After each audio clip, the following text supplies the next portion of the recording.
Let me open everything up. Wow! We're live! Hello, everybody. Hello! We don't have any more scuff. Where? There's a scuff one. It wouldn't be a stream without a scuff. We might be a little laggy, but we're trying so hard. Yeah, we were having technical difficulties. We may be a little laggy on our ends if the camera goes.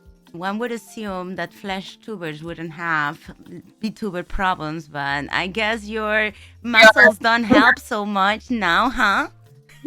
No, unfortunately, the cables aren't made out of titanium or something so that they don't break so easily. They're not gold plated anymore. So. Yeah. Can you hear them right? Is it too loud? You have any sound problem, please let me know. Also say hello to Russell and Emily. Emily. Hello. Emily. Alright, everyone sound. Emily, yeah. Emily. Emily. I changed your name now. That's fine. I go by a lot of different names. Okay. Hello, alright, sounds like ahoy. I'm gonna assume that we sound good. You do sound very good. We are in Florida. Let's go. Let's go to the beach each. I mean, I live right next to the beach here. You know how many times I went last year? Yeah. We basically like two blocks away, I would say. Well, not that close, but we're pretty close. Like a 15-minute drive. Yeah. Oh, yeah, you have. I can go to the beach walking. I can see it through my window. Oh, so fancy. Yeah. And you haven't gone to the beach? Yeah, and I don't go to the beach because it sucks. You just use it as a background, you just like look out, you're like, man, that's so pretty. Yeah. I'm never gonna touch that place. It makes you feeling better in the same way. There's sun and there's people and I live indoors. I'm an indoor VTuber. Understandable. That's valid. It's very valid. Well, I guess we'll use your okay. They tell me that I need to be louder. There you go. Is this louder? Do you want me to scream at you? Okay. Yes. Scream extra loud. Yeah. Is that better? See, we can hear you fine. Yeah. Yeah. It's just Mia being Mia. Okay. Also, hello, Mia. Hola. Au revoir, Mia. Hello. Don't you have your streamer stuff to do? Yeah, don't you have more important things to do? No. He's hijacking my meet and greet. He wants to do it again. Yeah, I can see that. But I guess we should introduce ourselves since we haven't. For anyone that doesn't know us, so my name's Russell. This is Emily. We're from NekoAlley Anime in Florida, a little place called Stewart, and basically I always give everyone a general idea. Basically 2 hours south of Orlando and 2 hours north of Miami, so we're like right in between. We're in a little tiny area, but we thought there wasn't many places like this, so we figured to open up our own anime store. And as y'all may have guessed, one of the biggest things we want to focus on in our store is having meet and greets with VTubers, and having VTubers be like a big thing when it comes to our store, because we always felt like it was kind of a very appreciated community as a whole. And we've always loved the VTuber community, and we would always go to like different anime stores and conventions, and there was never really anything available for VTubers. So we were like, you know what, we'll do it ourselves. So we're changing that. Yeah. That's really cool. Cat is agreeing that that's super cool and super nice. Yeah. So we want to make it like a bigger thing and kind of introduce it to the community and everything. So That's my spiel. But yeah, we opened up back in September, so we're relatively new to the scene. Almost a year at this point. We're going strong. But Ooh. We should yeah, I'd celebrate say whenever it's the anniversary. We should all of us celebrate together. Oh, I'm planning a big old party. Don't you worry. Yeah. Yay! I'll get Yeah. a plane. I'll be there. I'll be heck yeah. But Hanako's here too. Oh, Hannah team. My bot going live is not working.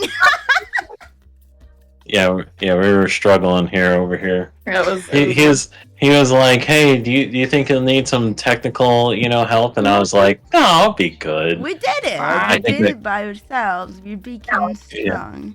I can introduce myself as well. Hello, Yeah. I am Toki. I have this to explain who I am.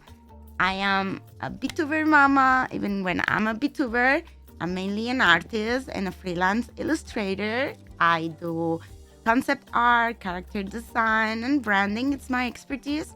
But I also make VTuber models, and I rig them, and I make illustration, and I animate them. I'm a one-person studio, and I take joy in making projects that help me express myself and the struggles of my day-to-day life. I will say, by the way, now that I've watched, a lot of the videos, man, there's so much that goes into making a VTuber model. yeah. I'm like, it makes a lot of sense why it takes so long to put together one model. I'm like, oh my god, like when you were showing it, all the little sliders and everything, and all the little like details you have to do. I don't have Yeah. enough patience for it. Yeah, It's I feel like. Go ahead. It takes a lot of time, and the main issue that I'm having, like I work from 9 to 5 in the time office. I'm a time guardian, and Toki draws and plays video games outside of the time. So I'm a part-time artist, kind of, and the technology advances so far. Like, I struggle following up with everything that comes out. There's just, you can't imagine. Then whenever there's something new and everyone wants it, so you have to learn it. It's insane. It's insane. Yeah, I definitely that was like the biggest thing with like for example, we do cosplay. So we've done a few cosplays Oh. and we have them around the store. But unfortunately, with our technical issues, we feel like if we move the camera right now, we would probably it would probably disconnect the camera. So we're not going to unfortunately be able to show things. We might be able to grab like bits and pieces and at least Yeah. show you, because I mean we do have some really cool ones. I wish we could grab the one in the corner over there, but Yeah. I would That's okay. love to see it. I used to do cosplay back in my good old days. I can drag. He I might have be hard to pictures. move. I can And just pull a by picture. cosplay, I mean, I used to do, like, I used to go to cons, I used to partake in cosplay competitions, and I used to do, like, photo shoots and stuff. Yeah. Let's see. I can see if this will work. I think I can. Ready? Actually, let's not show that one. Glued.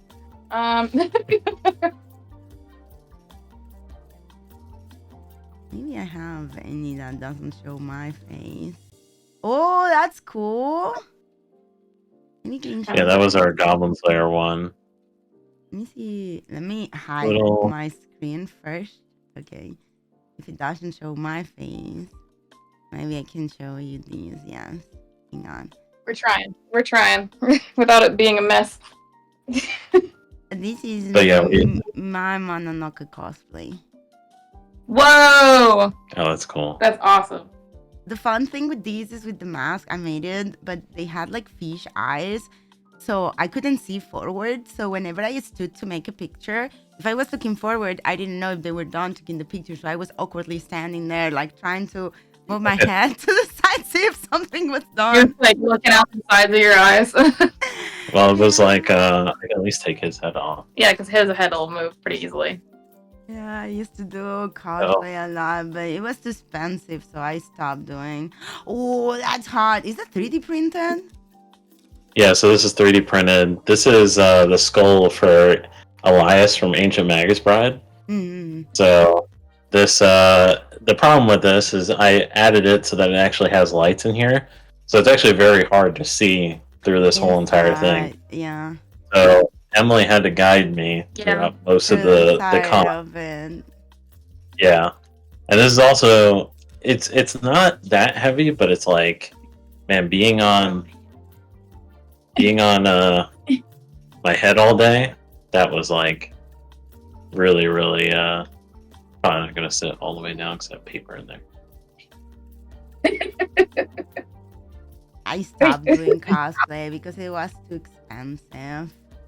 Oh yeah. Yeah. That's why I had to stop too, because it's so many peeking a little over you. I will lower them a little bit. I think it should be better now. It could be No, Is- it's it my might volume. be- It's my volume. Don't worry about it. I got him. Oh. I have We used to do 25 sliders. we used to do competitions and everything, and that was really fun. But it became a lot, especially when Russ decided to open the store on top of Yeah. everything. I stopped Yeah, it's pretty- doing cosplay because the community is very toxic and it uses to sexualize a lot. I had a little good, like, small community of friends that we were really close to friends, and I used to focus on making strong props. I liked making things with LEDs, and I help all my friends with all their props.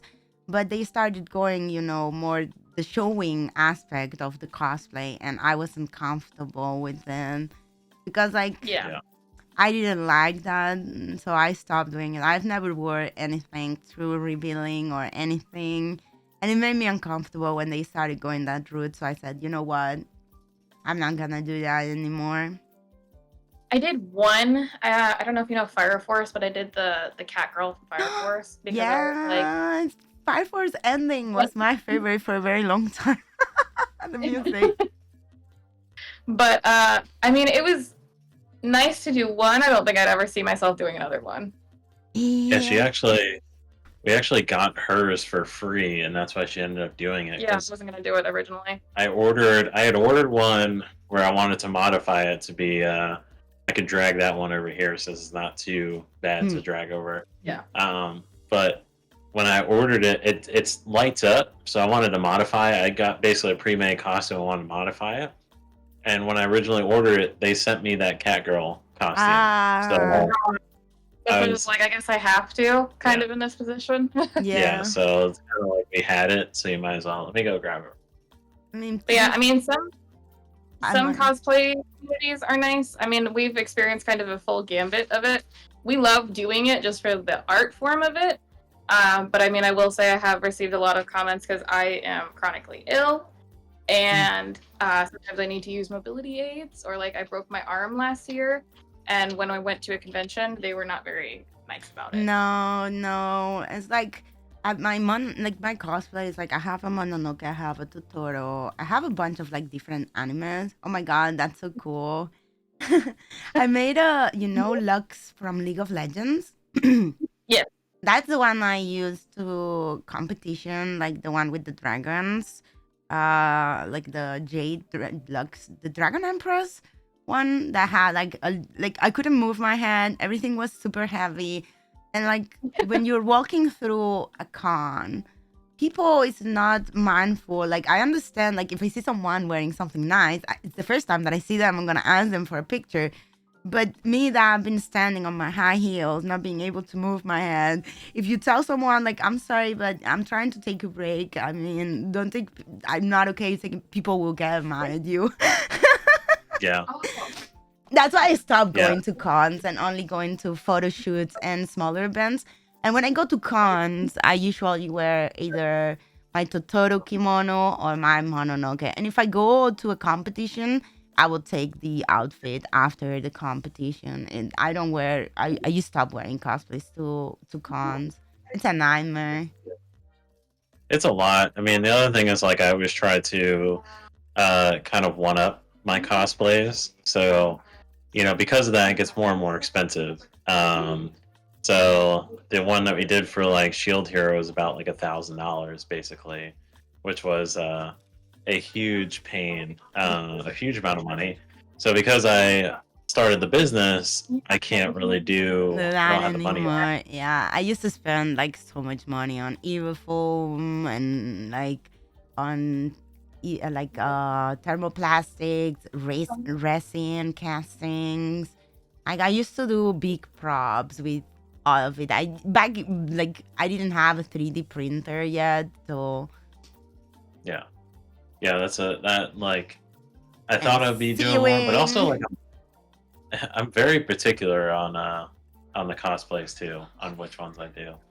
I like really I have like a hyper specific rule where it's like I don't like doing like it's not against anyone, but I don't like doing the like typical like I wouldn't want to be like a main character. I Yeah, like to do like the shows that are like not as popular, but still yeah. like the You don't want the characters. mainstream thing. But Yeah, I have to say that mainstream can also be fun. Like I remember one time we got a big group of people and we made a full-on Naruto group. That was super fun because we were all together. We were not repeating characters. We matched. We were yeah. trolling around. That can be fun. I went as Hinata and I was wearing like the white contact lenses. I couldn't see jack shit. I was blind for the entire day. I was like, please, people Well, carry me around. for me, I did the one that I did Aizawa from My Hero Academia. But Oh. instead of doing the normal Aizawa, Emily was able to make a sleeping bag that I was able to walk around in, Mm-hmm. and just because that's like a side thing that he always sleeps, and that was really hot to walk around in. Like I was like, at one point I was waiting in line for a photo op, and I almost passed out. Like that was brutal, I would say.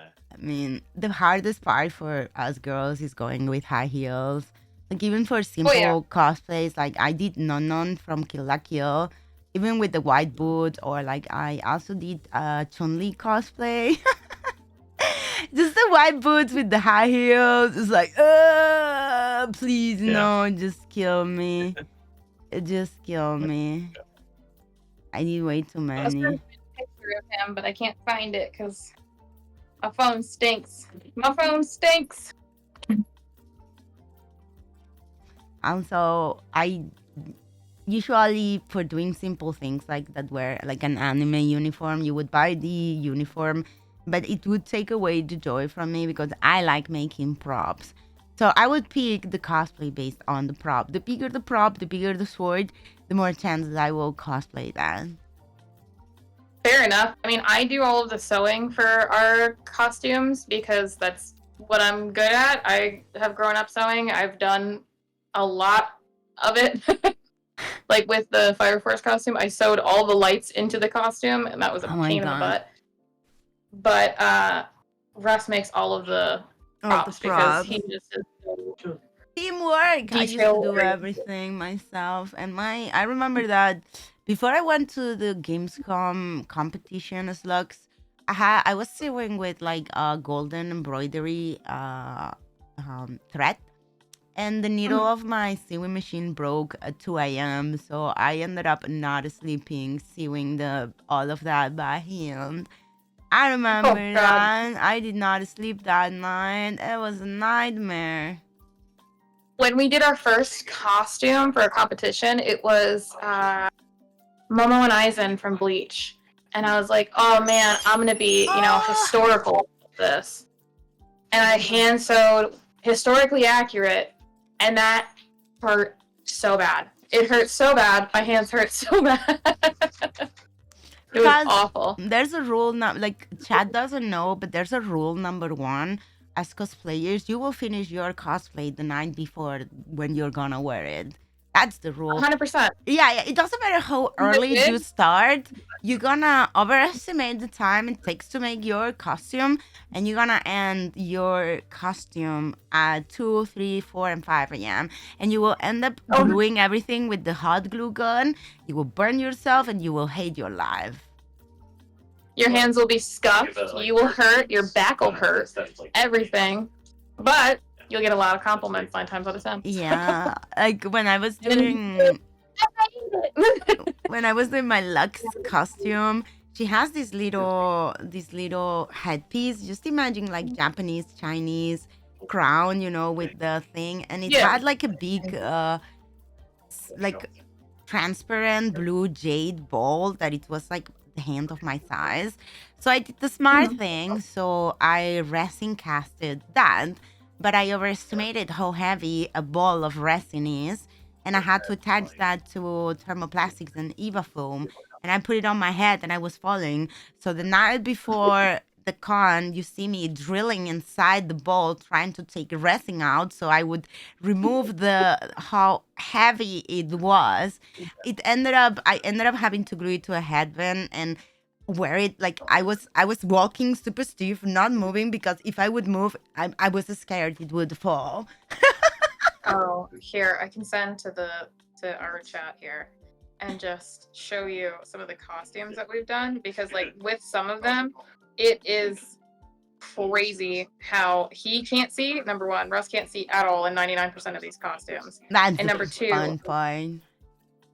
it is hard on the body. Here, I'm just gonna touch a few. There is one in there that was could not see at all. We had to get a camera. We had to get like the drain snaking Yes, cameras. yes. We had to get one of those and put it in. It's in a I'm sorry. I click button. that was I can't show mine because all of them show my face. Oh, those are super cool. way. Yeah, you know where the show. Aww. Is still, so it's Those are it's like super things- cute. Yeah, let's see. Let's see. Let's see. Okay. We can hear Russell. We hear him mumbling on the background. Because he's talking really loud. He's yapping.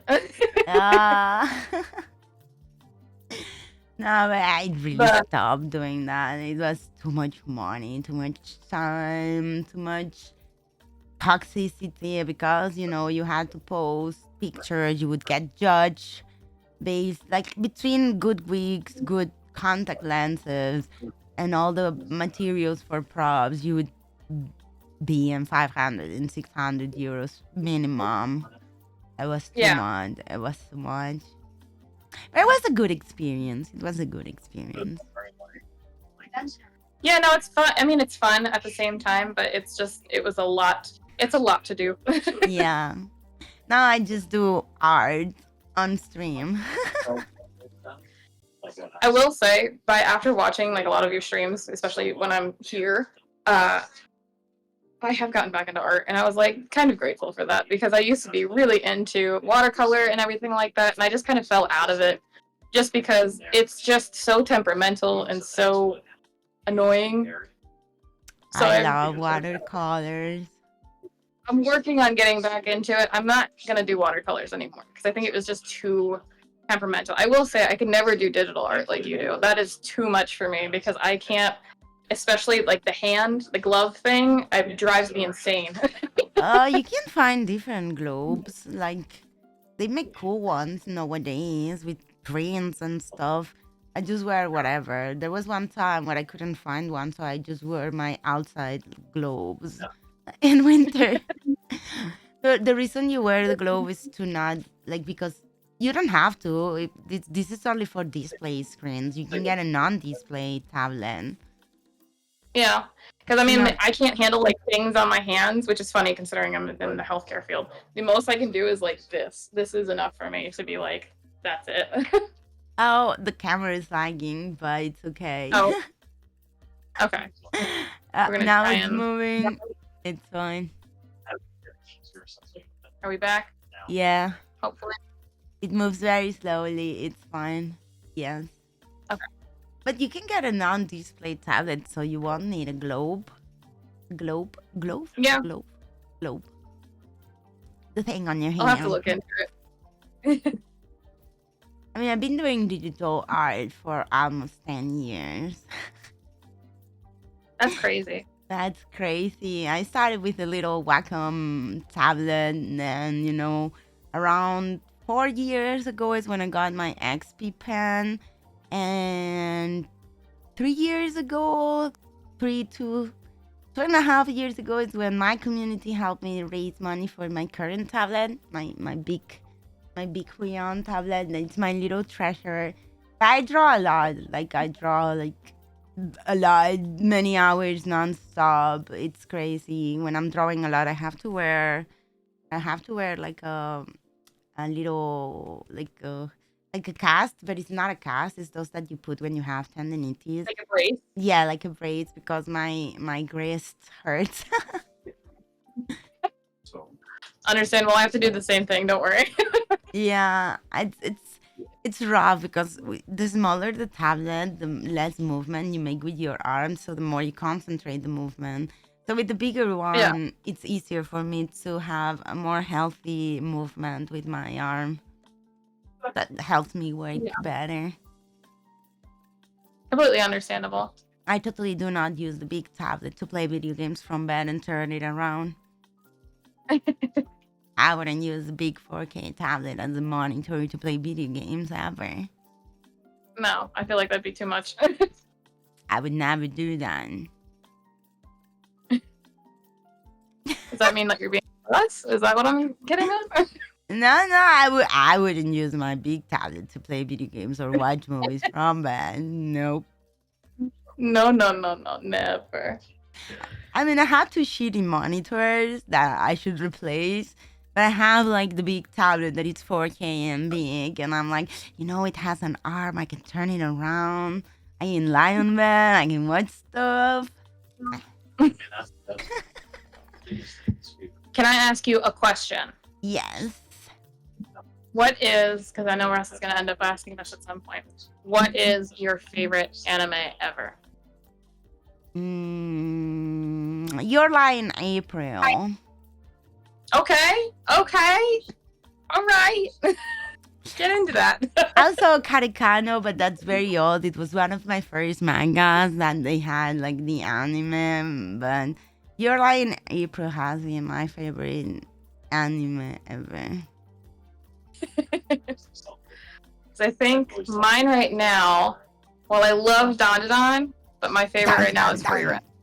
Free Run? Yeah.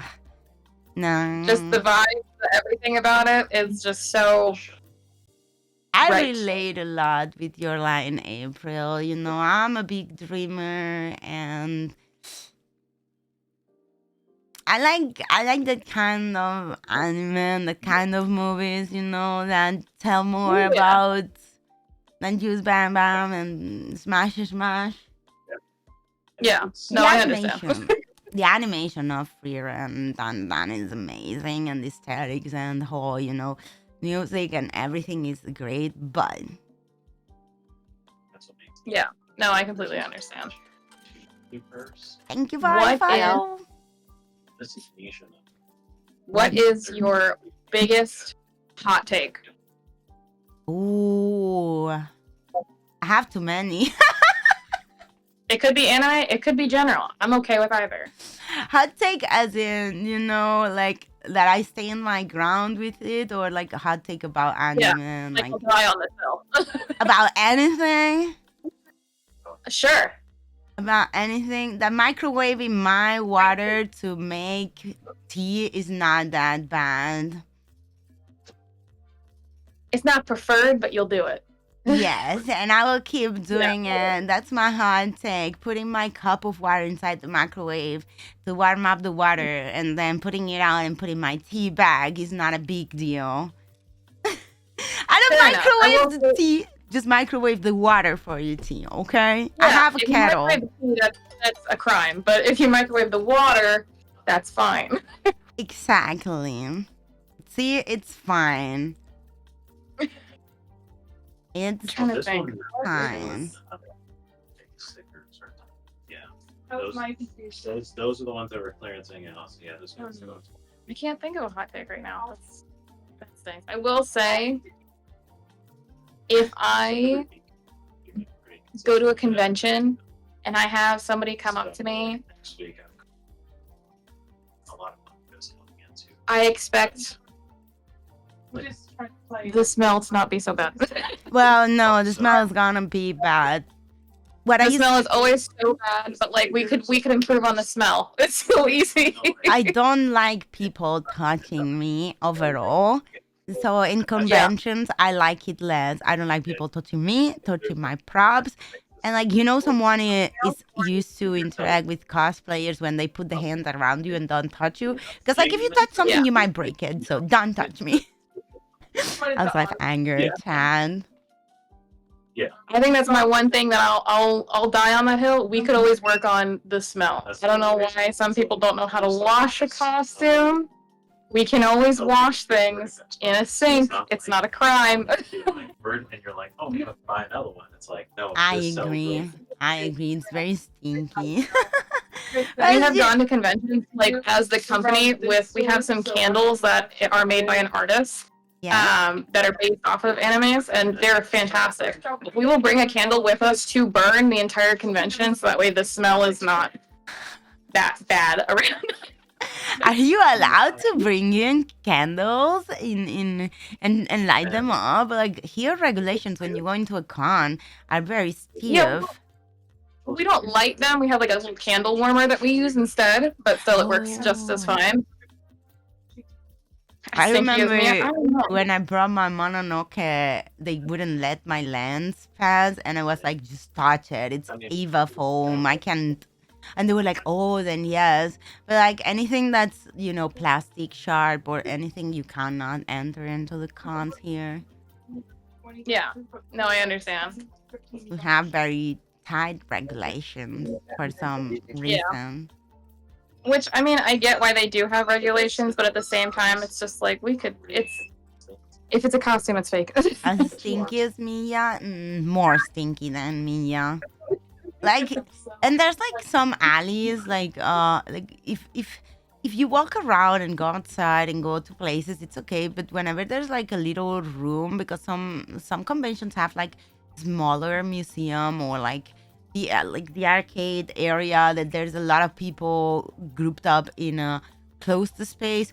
Oh, those are insane. You won't be able to stand those. I go into a panel with a teeny tiny room, and that teeny tiny room is just filled with people who have never washed their costume ever. Oh, ooh. Hannah wants to know our take about heating cold tea or coffee after it got cold. I'm assuming warming it out in the microwave. Yeah, I mean, it depends on how much is left. If it's only a little bit left, I'm not bothering. But if it's a lot left, yeah, I'll put it back in the microwave. I don't care. But I won't put the tea bag in the microwave. That's my thing. I don't put tea bags in the microwave. No, you don't put the tea bag in the microwave. Only the water, then you wait, and then you remove the tea bag. And if you're going to warm it up, you warm up the water with the tea. The tea bag is already long gone. Yes, correct. See, it's not a big deal, see? No. We don't need the fancy little cup warmer. We don't need any of that. We just need a microwave. My chat says I'm savage because I said once that I warmed up water in the microwave to make tea, and they bullied me so hard that I bought a kettle. But I have a really small kitchen, and my kettle is up there in a cupboard. I make tea once in a blue moon. I'm not gonna pull down the kettle just to warm water once in a blue moon. So I keep warming. I spend a lot of money on a good kettle that I only use when my boiler broke and I needed warm water to wash myself. Then it came in very handy. But I've used the tea, I use the kettle more to wash myself and my hair than making tea. Yeah. No, I mean, I had a kettle, but I got one from like one of those Amazon return places where it was, I don't know, something was wrong with it, but it worked. Man, I have a kettle. I just refuse to use it. There's no space in my kitchen to have the kettle there. Buy me a bigger kitchen, then I will have the kettle there and use it. See, that's going to be a harder goal to accomplish. I mean, there's no space for the kettle, and it's okay warming up the water in the microwave. Whoever says the opposite, they are wrong. I didn't even have a kitchen and still had a cup. Well, you know what? Are you in the EU or are you in the US? That's the question. He's European. He's European. That's exactly He's from the why. north of Europe. Yeah, see, that's exactly why. Use your Use oven your like a normal oven. person. Like, why am I gonna turn on the oven to warm up a cup of water? Just think Yeah. think about the environment now. Think about using energy. Like, I literally turn on the microwave, 50 seconds, water done, gone. I got my tea, everything is gone. If I have to put down the kettle and fill it all with water because you don't put like a little bit and then it takes longer, so it uses more electricity, and then I don't use the water and it takes the space. Like, it's too much trouble. Yeah, no, I agree. See? Good girl. I like you. We're friends now. We got it. We don't even need him. He's over there doing business things. And I'm here Enjoy talking your about kettle. teas. We will do 2 teas and a half by the time your kettle water is warmed up with our fancy microwave. I'll be satiated with my tea by the time your kettle's warm enough to actually make your tea. But in the other end, I use a mocha, like the coffee machine. I have the traditional, the one that you put the coffee and the water and close it and put it on the fire. Like, I don't like instant coffee that much. See, now I will agree with you on that. Instant coffee, especially in the US, is terrible. It is the worst stuff in the world. However, like, I do have which might just be like wasteful. I do have a separate coffee like pot. I have a coffee maker. I have that, but I have US instant coffee is a crap. I mean, I think it's more of a Europe. Europe is really stubborn about their coffee. Yeah, but like, when I tell you it tastes like battery acid in the American instant coffee, I mean it. It is battery acid. Why? It's just bad. It's like the worst entrails of coffee that you could use to make a cup of coffee. It is horrible. If you go to a hotel, it will be the worst thing you've ever had. That and just like coffee at a hotel in general is the worst thing you could do. I've never gone to the US, but I take note about trying instant coffee. I mean, like, I don't know if maybe I just never found one, but it tastes like I'm being shocked. It tastes like it hurts. Why? I mean, if you put the Nescafe here, maybe that's like a European brand. Like, the instant coffee from Nescafe, it ain't that bad. It's okay. But if you put normal coffee, that's better. But it's not that. It doesn't taste like battery here. You mentioned getting holes pierced in your stomach by your morning beans, too. Couldn't be me. Oh, when you hear an interesting fact, now that croissant is in town, you know French fries? Yes. You know that historically French fries are not French? Yes, I do. Good, they stole it. Same with the croissant. No, don't, please. Why, Sam? Okay, I wasn't making sure, like, because here in Europe we bully each other countries with that kind of, lore accurate things, and I don't know if the history gets to US. We do have little bits of the history. I know that, like, I know the one that's widely accepted is that pizza is not Italian. Yeah. Like, pizza is not Italian at all. Really? Or, like, spaghetti is not Italian at all. No, it's as long as you don't break the spaghetti and don't put pineapple on pizza, Italians will accept you. Yeah. You just called out Russ directly about the pineapple on pizza thing. You gotta come defend your honor. I like pineapple on pizza.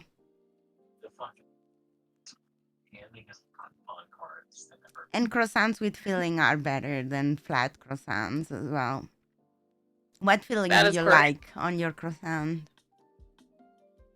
I like chocolate. Hey. I'm a very sweet tooth. Good job. But yeah, no, it's I'm trying to think if there's anything that we bully each other. I know that because like my family's Canadian. I know that we bully the American family and the Canadian family bully each other heavy over stupid things. Yeah, it So, you know, happens when you're- here as well. It happens here as well between countries. We will bully each other by our country stereotypes. Pineapple on pizza Pineapple and on salad on pizza. It's so good. Yes! There's a place here that Salad on pizza I don't like. they make kebab pizza. That's the best shit ever. I've never tried it. Salad on pizza, yeah. Like imagine like a kebab or a pita, but instead of Mhm. being inside your kebab or your pita, you put it in on the pizza. It's fucking great. I'll have to try that. I'll have to figure out how to try I that. got trapped by an old person. Wow. Old person came in, and he was, oh my god, that was a interesting conversation. He was like trying to convince me to franchise the business, and he's like, man, this is so unique, you should definitely expand right now. And I'm like, I'm still figuring out the ropes. Like you're talking about like leaps beyond, what we're at. Like, let's take it easy. And he's like, here's my card, man. We can really just spitball ideas. Even though he has no clue about anime. He doesn't even know anything about anime. My god. That was and then lo and Interesting. behold, I gave him one of my cards, and what I just figured out is I made this coupon card for the gym that's near us, and I gave out coupon cards to said 5% off. So I ordered more business cards. Lo and behold, I've been giving out the wrong cards. I've been giving out the 5% off. So I probably have hundreds of 5% off cards out in the wild because I didn't print. And I'm like looking at the back of it because I flipped it over when he was holding it. And I was like, hey, here's my information on the back of it. And I was like, why does it say 5% off? Low-key So now, getting people to exercise. yeah, now I need to invest in next day shipping on new business cards, probably. Here is a quick question while you guys chat for a minute. Would we like to see a special guest? Yes. Yes? Okay. Yes. I go find special guest. Very special guest. Is it a fur friend? I like fur guests. Possibly. Do you have any fur babies? I have a fur baby. Yes. Oh, what type of Shiba. fur baby? Shiba A sheep? Doge. Oh my. And you haven't shared any photos? And no, I I'm a don't little share a lot of offended. stuff about my IRL things. I am very self-conscious about doxing myself. All right, fair enough. I love Shibas. Shibas are like really cute. She just wails and does sounds on stream sometimes. I wanted to get a dog, but then I was like, that's a lot of work, and I gotta go out and walk them and everything. At least a cat takes care of themselves. They do everything. You don't have to worry about it. Well, you need to grab their poo-poos too, so. But they ignore you. I'm ready. No. Are we ready? I'm ready. We're ready. Here she is. Sure, the fur baby. America. Oh, it's a meow. It's a meow. It's a NekoAlley mascot. We're gonna show your face. Show your Okay, face. sure. Don't be shy. Oh, look at them guys. Oh my god. Hello, I am Toki. Don't look at me with the scary face. He said, Mama. Save me, mommy. There's an anime girl. What do you think? Do you have anything to say before I let you go? Meow. She said I'm the manager of the store. Meow, meow, meow. She doesn't speak when she's, She doesn't shut up when like, and now she doesn't want to say anything. is it a murderous little kitty? Meow. Oh yeah. I'm gonna Meow. judge your whole life. She has nothing to judge us for. She runs headfirst into walls over springs, so like Oh, poor baby. There's a cat on my stream. She doesn't like when you give her kissy noises, though. Let's see. Mom, my friends are looking. Speak, child. Oh, now she's okay with them. Hello? Are you looking at chat? Cat is looking at chat. Oh, now she's huffing. Let me destroy all the stuff in the store. Meow, meow, meow. Here she goes It's on a mine. She is a circus parrot cat. She's fully leash trained and fully car. She has a car seat in my car. She loves going on car rides. She's my Can we mod the cat? I hope we can. God. What do you She's think? looking I at gotta the turn. Toki on the screen. Look at her. She's like, that's the same lady. There's What do you two think? weird ladies. Oh. Oh. Would you like to come back to Mama? Come back to Mama. Bend down, Russ. I got the kid. I want a cat. Can we Yeah. mod the cat? If it sits, it sits. Yes, let me mod the cat. If it fits, it sits. It's Yeah, a she just- circus cat. Da-da-da-da-da-da-da-da. It's jumping She is. from place to place. Whips you in the face. She just nonstop whips you in the face with her tail. Pretty much.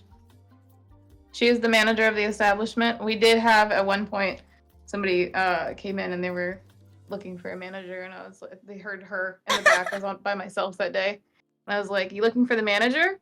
You sure about There she that?" And they're is. like, "Yeah, who's back there?" And I was like, "I'll show you." It's adorable. She said, "I've received management position at the age of 4. This is nepotism at its finest." Thank you for showing us, Neko. Of course. Very nice. So now I get to ask you questions. I'm scared. Yes, ask. I'm totally you paying ready for these attention to what you're saying. So, how long? So, your most detailed model, how long did it take to make? Our most detailed model, was Or how long have you spent on a model? I mean, I don't spend on models a lot because I make them myself, my own. But my biggest Oh, not money-wise. time-wise was Violet's model. Her model was a touch witch that had 2 hairstyles, including 2 tails.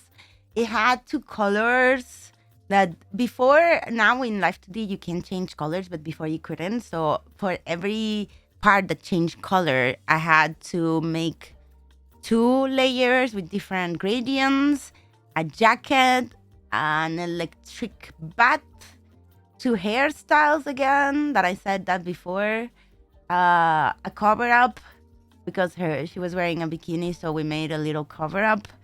But the most fun thing is that she has a frame by frame animation of a lightning aura that goes around her. Yes. That took That's so cool. me almost 4 months. Oh my god. Okay.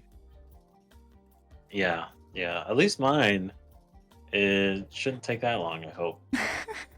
The current model that I worked here, I mean, you can see because I have it open because I was planning to do some rigging low-key, but I haven't done anything. It's pretty big as well, but I doesn't have the frame by frame. The frame by frame animation was a lot. This has many toggles and the hair takes a lot of time, but that was only drawing. I didn't do the rigging. On this one, I've been doing the rigging as well, so time is a bit relative. Yeah, I imagine that takes a ton of time. You're talking about the one on your stream right now. Is that what you're talking about? This one? No, that's another one. This one is Okay. big as well, but it's not as big because the clothes do not have, like, she doesn't have any jacket or arm toggles. If you add arm toggles, those take a lot of work. But this one is very detailed as well. But the clothes are not that complicated compared to how many details she had. Yeah, yeah, I don't think I would have the patience for it. It's the same thing like going back to cosplay. My family would always be like, "Oh, why don't you make the cosplays for other people?" And I was like, "No, thank you." Hey, no, Considering thank you. it's like the problem is I'd feel more stress of like, "Oh, I have to do this," because I'm a very particular person when it comes to doing these, that I have to get every detail right. Yes. And I feel like I would go crazy because I would have to do everything right by like 10 because I wouldn't want to mess it up. And then I would also just want to make sure that it fits them size wise. How's it going, guys? That it fits them size wise because I wouldn't, every little detail just would stress me out. I feel like I would be going crazy because I would be like, if I mess something up, I would probably feel so bad and Yeah. I want to redo it. When I make art for other people, I'm more perfectionist and more paying attention to detail. When I'm making stuff for myself, I'm like, hey, good enough. Yeah. That's the same thing. Like I tend to in certain areas. I'm like, no one's gonna see this. I can cut a few Yeah, corners. yeah. I used to be a lot like that when I make my models, and then my rigger used to be like, what is this bird poop talking? You didn't cut this right. Were you lazing out? Cut this straight. Yeah. No. Yeah. I definitely. I've definitely learned over the years, to do a couple shortcuts. To not stress myself out as much, and so on. some So some parts are yeah, I good to definitely. not skip, so you keep practicing as well. Yeah. Yeah. Yeah. That's why the one I want to do, but I don't have time or money, is Kaiju 8. I'd love to do the main character from Kaiju 8, but that would Oh, just take so much time. Like that would be crazy time because I have the 3D printer, so I can probably make a lot of pieces 3D printed. But I also hate using my 3D printer because it always messes up and everything. but it's not only 3D printing. You have to sand, glue, and paint everything anyway. So Yeah. Yeah, and I'm not great at like 3D modeling, so I'd kind of have to like find the files and everything, and that's a whole nother story. you need to kind of learn to 3D model if you want to change stuff yourself. Well, funny thing about that, I actually went to school for video game design, Oh, and I did do 3D modeling, and the problem is like I didn't get anywhere with that, so I kind of just like it's one of those things if you don't use it, you lose it type deal. yes. Technology You know, advances too fast in order for you to be able to get, at the yeah, same level. You will have to practice and learn the new things. yeah. So I didn't use it for a while, like, and I forgot all the tricks and everything. So it's a lot stress, and I used Maya, their 3D modeling software, Yeah. I and know Maya. but with Maya, like, if you want to pay, like, I lost my student version, like, the payment for their actual like software is just crazy. Like, I think it's like $1,000 to $2,000 for the year or something like that for Yeah. personal use. I mean, if you count like Like, Live 2D license, Clip Studio, luckily it's one time purchase. Then you have the Adobe package and all stuff. Like you are paying for software more than what you should nowadays. Yeah, I know. Like the AutoCAD license, it's like a pain in the butt. But you could learn how yeah, to do B2B 3D models. They pay very good. yeah. But once again, I'd be really stressed out probably doing all that. So if it was something I tried to make 3D models as far as characters go, I'm Mm. just not good at it. I'm not good with like my drawing skills are really terrible. You I was need good good at like reference. making, yeah. I mean, I was just good at making like objects, like items, Mm. like but when it came to like making a person look like a person, I struggled with that. I wanted to learn 3D modeling to help me with my art to set up like more detailed background, but I don't have time for it. I really wanna. Yeah. I would love to learn 3D modeling. Yeah, it's very time consuming, especially rendering it out and everything. And I don't know how it is with other softwares. Maya was the only one that I ended up using over the years, so I don't know if any other programs are a little bit easier, but yeah, it took me a while to make. Like I made some cool stuff back in college, but yeah, just finding a job in that industry, like game design, It's man, it's a it, nightmare. it's really hard. It's really hard. Like when I studied art, I wanted to be a character designer, like concept artist for video games. Like, first day art school, me in the door. I'm gonna make characters for Final Fantasy games. Yeah, no, Yeah, that never happened. But I'm making I mean, VTuber characters, so I would say close enough. now you got you got all this work that you've done, so now you can probably do it. Yeah, no. It's really like the whole industry, it's really rough. Unless you Yeah, have a name and you bring a name to studio, freelancers for video games are like really badly paid with really tight budgets, really tight timelines, too much stress, too much on the edge.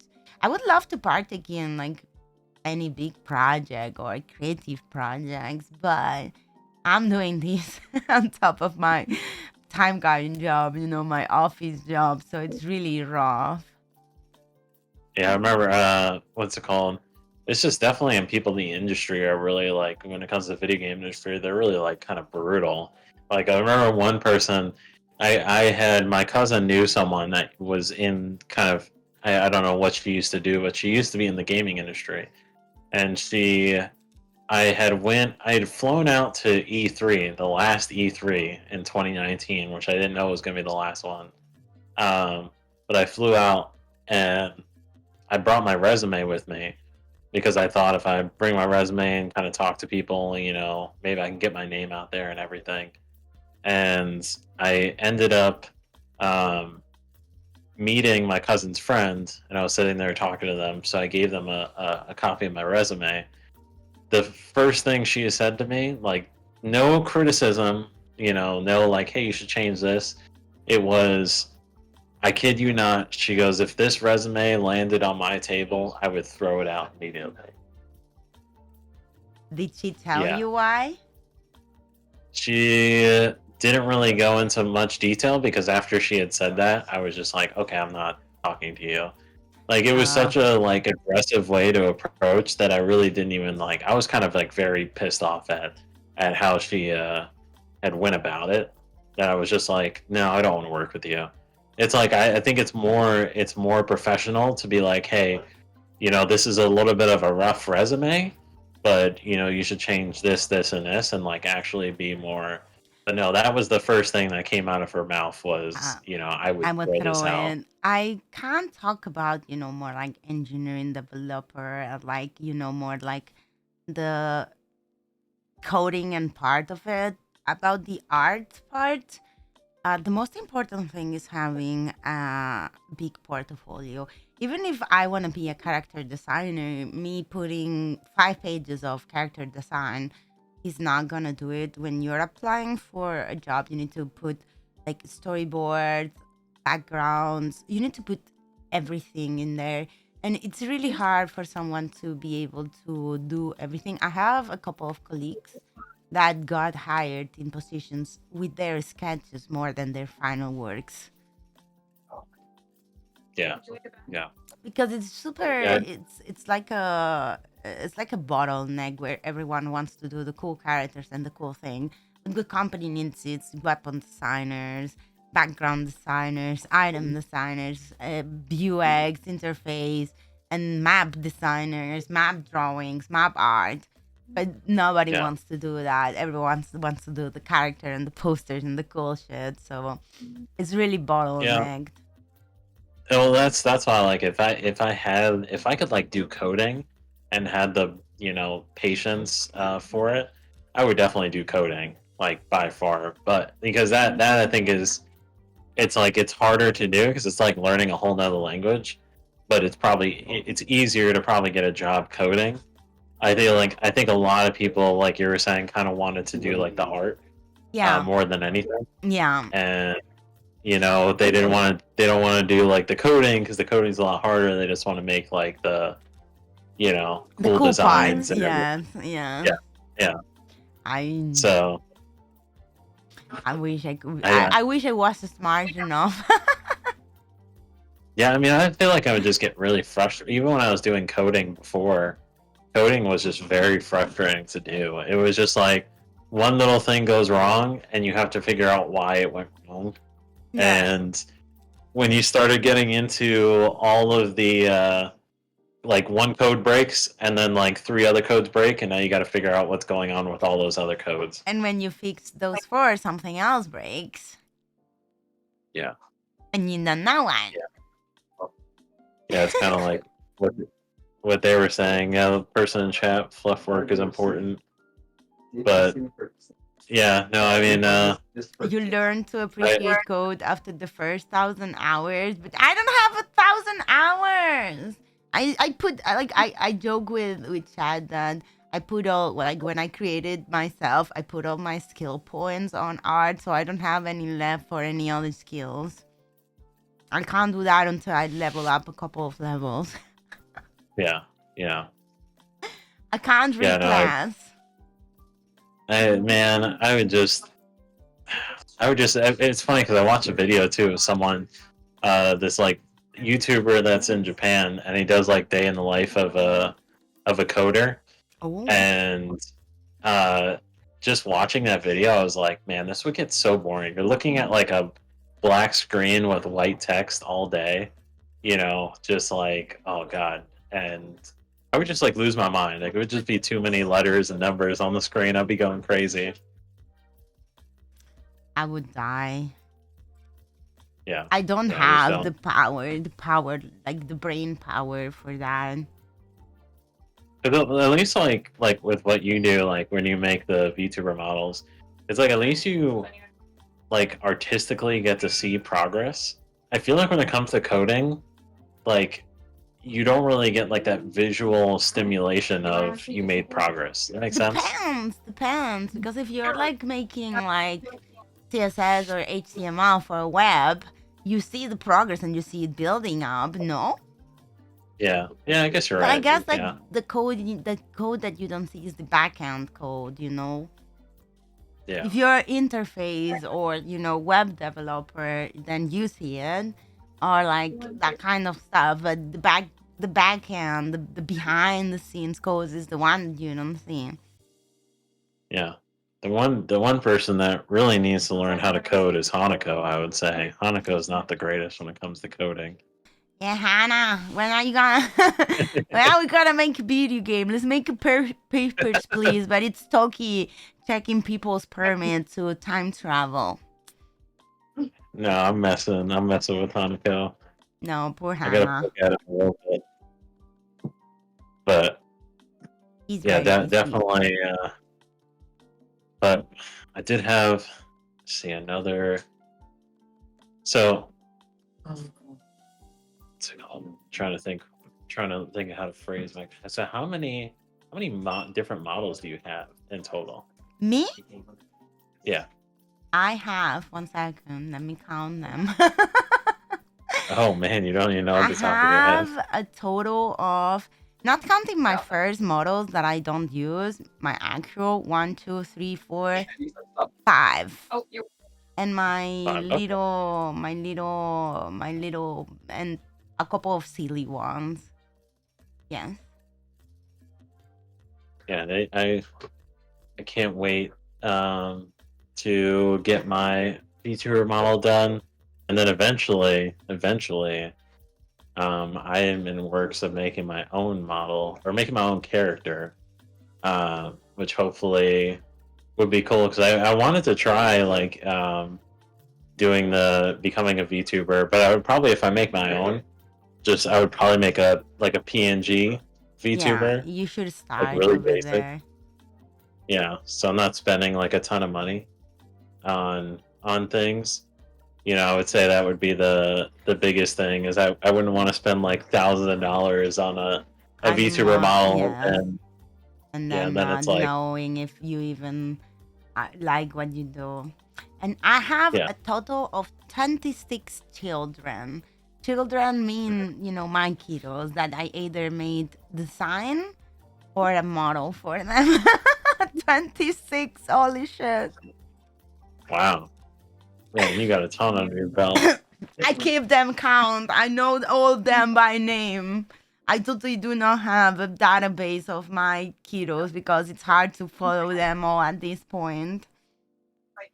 So I'm sorry if I miss any of my kiddos and bands. Sometimes it's hard. There's too many of you. Yeah, how does it feel having so many kids in your life? Oh my god.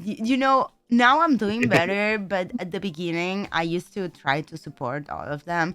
So meanwhile I was working off stream, I would have all of them open and I would be swapping from stream to stream, and more than once I have the capacity of multitasking a lot, and I could have two streams really really low running and I could hear them yapping. And I will hear like someone, talking about their model, whatever, and saying "Toki Mama," and me suddenly going like, "Who the fuck said that? I must react." But That's how it is. now it's Go ahead. great.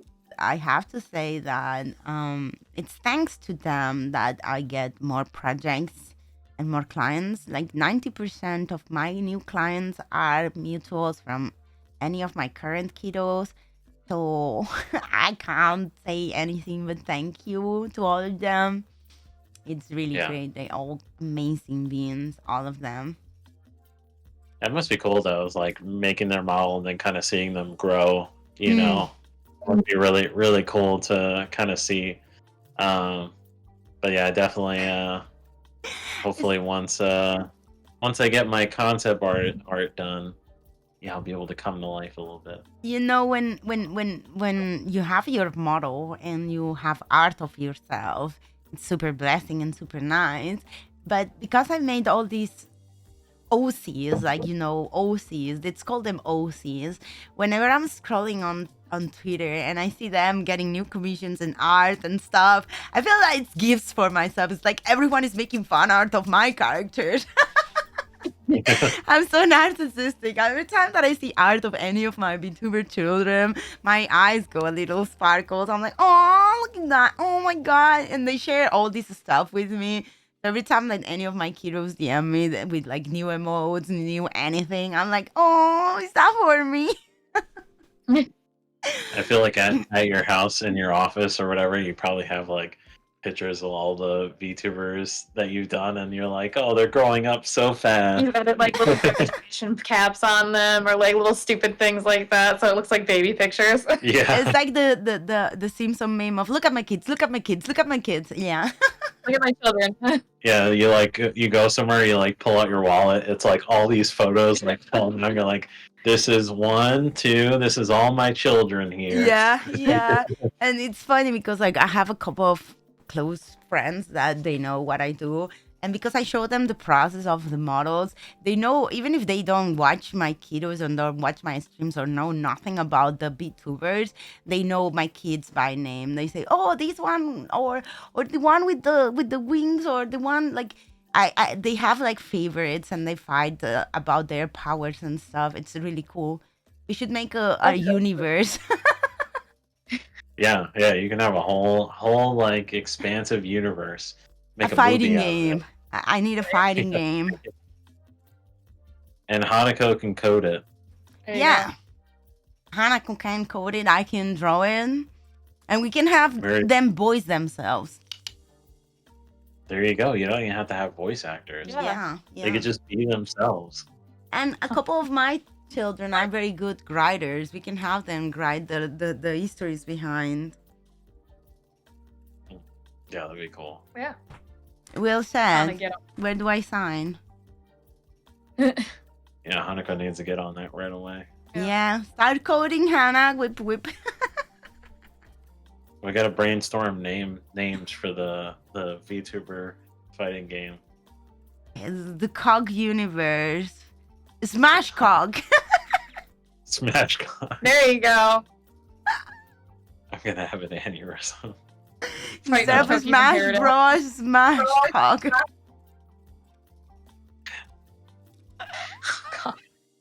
We're gonna kill people with this game. Yeah, but Tokyo, like they will fight for the love of Mama. Only the last one standing will get Mama's love. Yeah. And at the end, it's just an animation of you just being like, "Come here, baby." Pat, pat, pan. I'll say good Yeah, boy literally. or good girl. Have you No. done male VTuber models? Because I feel like that's very rare. I have both designed and done VTuber for guys, yes. I did Kuvars, I did Tofu, I did Croissant, I did Alexis. Yeah, I have quite some. Halivrax. Because I didn't know that I was talking to another VTuber, and he had told me that it's hard to find artists that would do male VTuber models or just Yes. male VTuber art in general. And I didn't know that that was. I Depends feel like on the art style as well. If you want something like more chonka, manly man, it's really hard. If you want something that it's more... and Sora. My first VTuber child is Sora, and he's male VTuber. Yeah, he's a fox VTuber. A white fox. That's cool. Yeah, that's interesting. So you would say a male VTuber is harder to do than a female? Yeah, I wouldn't say harder. I mean, I'm more comfortable and I feel more confident drawing female anatomy. But otherwise, the layers are the same. One of the biggest issues when doing live 2D is like on the head. If you don't have like bangs to cover up like where the head stops, it's harder to rig. But nowadays there's more tools to do it. And I would say because guys have like shorter hair and more like that kind of things is a bit less easy to rig the angles. But otherwise, they need to be cooler. I don't know. I haven't rigged any boy yet, but I'm not scared of do so too much. Okay. Can my model Yeah, get a there's- beard, Toki? No. No.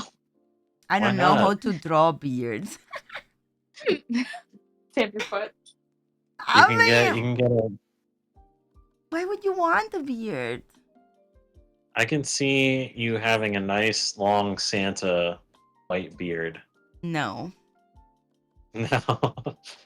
Come on, that's what the people want. It's hard to come up with body movements. Now, Miso is a rigger. It's like with girls, you have like I can show it here. You have like these movement, you know, the hips movement and that kind of stuff that it's easier to do, more feminine. But when you do males, it's more hard to find like cooler pose to do. That's what you mean, right? And girls can be cuter and more fluffy and more stuff. Yeah. And Regina is also a bit different. The stiff movement here and there fit better. Yeah.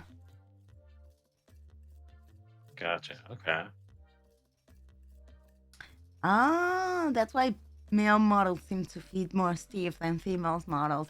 Also the clothes as well. Because a lot of females wear like skirts. You can add like fancy and nice and like hairs and wiggles and physics.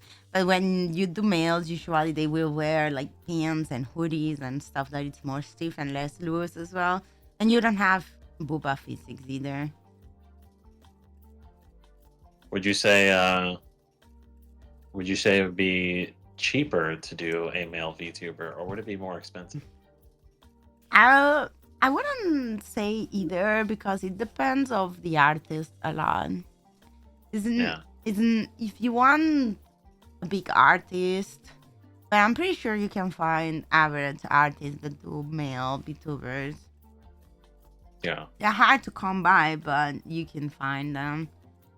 The Yeah. range from like I have noticed myself, the range in pricing, it's very dependent because the artist depends on where they live, the availability, the clients they have, Which you can have like an artist that does normal stuff, but if they are well set, they are US and stuff, they'll have higher prices than, someone in, I don't know, Thai or Vietnam or places like that where the lifestyle is way lower. It seems like that's where like a lot of artists are from. Like whenever I work with like certain artists, it's always seems like they're in like Taiwan or the Philippines, stuff like Yeah, that. because they can charge less. I, for example, base my pricing in the time that I spend drawing compared to minimum wage and the time and like the availability. So people from US and like countries that are a bit more expensive than Spain find me cheaper. Well, countries Yeah, that are cheaper find me expensive. that makes sense. Yeah, I yeah, because it's like before I even knew about VGen, like it seemed like most Fiverr. I would go on Fiverr for a lot of Yeah, my or scab, yeah. artwork there. And almost everyone was in the Philippines or somewhere around there, and I was like, I guess that makes sense. Like why it's a lot cheaper. Like Yeah. the person who made the character design for my model, it was only I think $60 for the all of the expressions and the front and the back. Like the complete design was only $60. Yeah, but see, I can't charge that myself because if I spend like, let's say, 2 days full nonstop with that, that's 12 hours, 24 hours. If you divide that, I'm getting less than, 5 euros an hour for work, which is way less than minimum wage. I wouldn't be able Yeah, to survive on that. But they, on the other yeah, side, no, can do because of, lifestyle. yeah, yeah. Yeah, it is like that. That would be so brutal doing that for $60. Like you'd you'd be making nothing, especially if you worked on it for a couple of days. And that's In like why most areas. That's why models are so expensive because people spend around 40 hours on a model, more or less. Yeah, Haneko's right. My eyes were opened up when I learned about VGen. Did it Now go I sit there ka-ching, and ka-ching, ka-ching? I literally look. Well, not. I look at there all the time just because I'm like, man, I can make more stuff for Nora. I could just make. I can get more emotes and stuff done. But it's like I have to sit there and be like, I don't need it. I don't need it. But do you really not need it? Maybe you need it. You can have a Yeah, dancing, Emily. Nora. Yeah, Emily is sitting here shaking her head, saying, "I do need to order more stuff." Maybe a You dancing see? Nora, no? Yeah, yeah.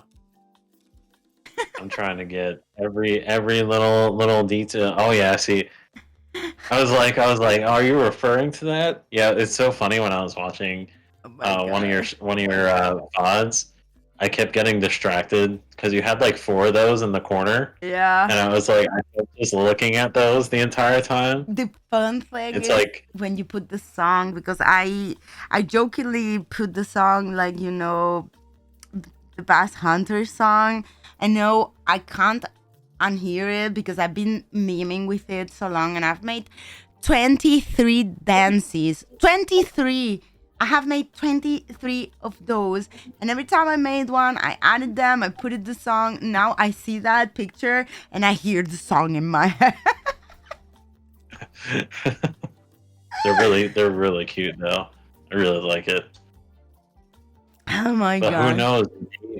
Maybe I will be getting from a certain someone. You Maybe. should. You should get a dancing emote. A Yeah, I probably dancing. should. But I probably do. you should first get a PNG and you should start streaming. Just a start. Just test the waters, see how it goes, see how you feel. Because like this is something I am the worst person at doing business, okay? The first thing I recommend my clients is don't spend money that you don't know if you're gonna use. Like see the waters, go for something cheaper. You don't have to commission me a full model, a full concept. No, you have to test the waters, you have to stream, you have to see. Do not spend money on things you can't afford. Only spend money from stream that a stream makes. Don't put money from your own pocket because streaming is expensive. It's not only the art, it's the technology behind it, the computer. If you're gonna stream with model, you're gonna need an iPhone. You're gonna need, the app. You're gonna need the mocap. You're gonna need this. You're gonna need that. You're gonna need a good microphone. You're gonna need the other thing. It never ends. It's never ending. It's never ending. No, just try, see, have fun. See what you do, see what you need, go slow. Don't try to get a full end debut model, starting from screen, overlays, emotes, art. You don't need all of that. No, it's crazy. It's crazy. The only thing you need is a dancing emote. It's very good. It can do you alerts. It works as an emote. Well, for me, I do plan on with Nora, having auditions done so that someone can like take over the role, so that Oh, they can. That's my idea. like This is my first sponsoring time saying someone. it Yes. publicly. I haven't said this publicly yet, so you're getting the first inside information. I thought you were But I gonna be do. the one streaming with her. Now, I thought at first, but now I was thinking what would probably be best. So I have my own character that I'm coming up with. But what I thought would be best as far as for the company is having someone take over the role. As what I would probably do is Hanukkah was going to help me with it, but have auditions and have someone that's already a VTuber that would be okay with transitioning into the role, so that they already kind of know the details and everything like that. So I want to try to make it as like cool and make sure everything's kind of done right, so it's easy for someone to transition into it. Yeah, So but I have another character in that universe that I was gonna test use out for for yourself. myself. Yeah. If you're gonna do that, So the only thing I would recommend is having someone close to where your store is. Someone who can talk about it, who knows about it. Because if you hire someone that, unless you wanna take into more of a corporate or agency role, and you wanna have like more, if you hire someone that's just gonna be doing stuff, because you gotta think about, you just wanna have Nora because you wanna be Nora, you want her to be a mascot or someone who promotes your store. Depending on that, yeah. and then you can go one way or another. Well, I mean, location probably wouldn't matter all that much. I would just ideally see. So my biggest concern about it is getting someone into the role that is not too sure if they want to become a VTuber. Mm-hmm. Because I wouldn't want them to get into the role and then want to graduate and be like, "Hey, this isn't what I want to do." I would rather someone who kind of already knows what knows the ropes of being a VTuber, transition into the role, so that and I want to make things as hands off, but also as nice as possible for that person, so that it's less likely that they're just gonna kind of give up on it. But Because I wouldn't want to. the big Go ahead. question is what's gonna be the role of this person? Are they gonna just stream and you're gonna be like in sponsorship of that person, or that role person is being the mascot and the main content is gonna be related to promoting your store? So I would just say just them kind of doing their own like content still, just being Nora. So they would just kind of continue doing like their normal content and doing what they're comfortable with. I mean, I'm more or less. You Go would ahead. be taking more like of an agency or a manager role. I guess to a certain degree, yeah. I see. Because I rather it be like I don't want someone to come into the role and feel like it's a forced thing, where they Mhm. have to be like, I don't want it to be a cringy thing where it's like they have to nonstop be like, hey, go to NekoAlley Anime for all your latest anime stuff and really promote it hard. It would just kind of be like, hey, listen, do your own thing, but you are the character, you're the face of the company. So, at times I would probably have them come in, maybe do like short little clips so that we could put on social media and stuff. But for the most part, just letting them do their own thing, because I want someone to have that freedom Like, where it doesn't feel, like they're restricted. feel a bit like opera VTuber that they put out, or Crunchyroll VTuber that they put out, kind of thing. Yeah, exactly. Like I'm almost exactly like that. Oh, Where I just don't want it to. Like I said, I want it to be as easy as possible for someone, but I also don't want them to feel kind of restricted to a certain degree. Where it's like, man, I really hate this role, because it would suck to have someone in the role, and then like, hey, a couple days later, or a couple months later, they're like, hey, this isn't the fit for me, and now I got to find someone else to be the character and so on. So that's my biggest concern. I mean, it sounds good if they're gonna just be like the mascot, but if you're gonna sponsor them and give them the roles, it's gonna be a big investment. Yeah, no, I know. I mean, but the nice thing is, since it's for advertising, it's a tax write-off for our business. Yeah, it's marketing budget, right? Yeah. So for me, I mean, that's the thing too. I want it to be like, hey, if you go into this role, I wouldn't want it to be like, hey, I'm going to pay for 100% of things, but I would help pay for things that would normally be like, because I know sometimes it's tough to, let's say if they want a new toggle or they want a new outfit, it's like, yeah, that's a ton of money for someone to fork out on their own. So it's like, hey, I'll maybe pay for half of it, so you're not forking out the whole amount. Or, maybe, hey, I'll pick up this cost. So I feel like that's a way to kind of make the role more enticing, for someone to fill into. My corporate brain is thinking how that would work in a contract, because, I'm talking from my side. Let's say that I see your post and I'm interested. The first question I would make you is like, okay, what do I get from it? And you're like, well, I will help you with these costs. And I'm like, okay, then what do you get from it? Like, what percentage are you taking from me? Is it only advertising? Is it a sponsorship? So for me, it's like I would probably, like, I don't know the specifics behind it, but the main thing is just advertising. It's like having someone do their own thing, but also like, maybe in the corner of their screen putting the company logo. Like I said, it's not something that they have to put in someone's face, that it's like, hey, I'm this mascot. It's like I'm not expecting them to push it, but it's like I wouldn't be expecting to take a cut. I kind of, in my head, I thought of it like, I want to put something in the contract where it would be like, hey, if you hit, because I don't want to have to redo something down the road and feel like I'm kind of going back on my word. Mm-hmm. But, maybe like, let's say if they get like, I don't know, 1 million followers, it's like, hey, we'll take like a small percentage, not a huge percent. Because at the end of the day, to me, it's not about the money. It's more about the advertising. I'm not sitting here looking to financially be like, hey, we're gonna take 50% of whatever you make. Like, no, it's not about that. It's about getting the name out of the company and kind of making more people aware of us.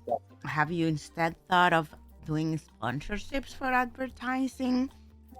Because like, I'm talking from the I'm gonna, like, if I was to apply, and when you are a VTuber and like you apply to a company, those corporate companies have a contract in which you have to follow some rules in exchange of them giving you these free promotion, manager, and services. They get a cut from your winnings, right? Because at the end of the day, even if you put I'm trying to help you think on the best way to do this. I'm trying to think like from people that would apply. Myself, for example, I would be like, for me, it's a win-win situation, right? You give me free stuff, and the only thing I have to do, like, I get a free model, and I just have to wear your logo. Like, you're gonna be losing money. Well, it could be the same. Like, here's why I'm thinking of this. Like, let's say I want to do an advertising, thing, and I want to, like the movie theater, for example. If I wanted to put an ad in the movie theater, you're talking about a couple thousand. Same could be said for, anything. For example, I could spend. Let's say I make a post and I spend $50, and that Promoting it, post yeah. maybe, it's a really, so versus, yeah, I know I'm spending like probably, maybe around 5,000 or something to get, like, not saying that's where I'm at, but let's say I'm spending 5,000 on this. I'm looking at it as like that's also why I want it to be, less hands off, so that whoever comes into it is comfortable, because it's more of a long-term investment of, yeah, it's a expensive upfront cost, but at the same time, someone that it's as long as it's someone that knows how to stream and kind of can transition their audience over. That's the thing, it's like constant advertising that I don't have to worry about in the background type deal. Yeah. You can also put their So streams on the back, and you can do whatever content they use it for yourself. yeah, I yeah, would and I still, wanted to. as an unofficial manager of NekoAlley, I would still recommend you to put in a contract a small cut, like past it, like you can reach contract or a middle ground of whatever, whatever costs for improving the stream. We can see what we can help you with, but you Yeah. need to get a percentage of, monetization, because, and you Yeah. need to have like different levels or tiers or whatever, because if not, you're gonna be sinking money, and you can think, okay, this is free advertisement, but what if their reach is not as good? What if they do not get to a lot of people? Then that advertisement would be better. I'm just a corporate person, okay? That advertising Yeah. will not be getting to your audience, or your marketing will not be working. Yeah.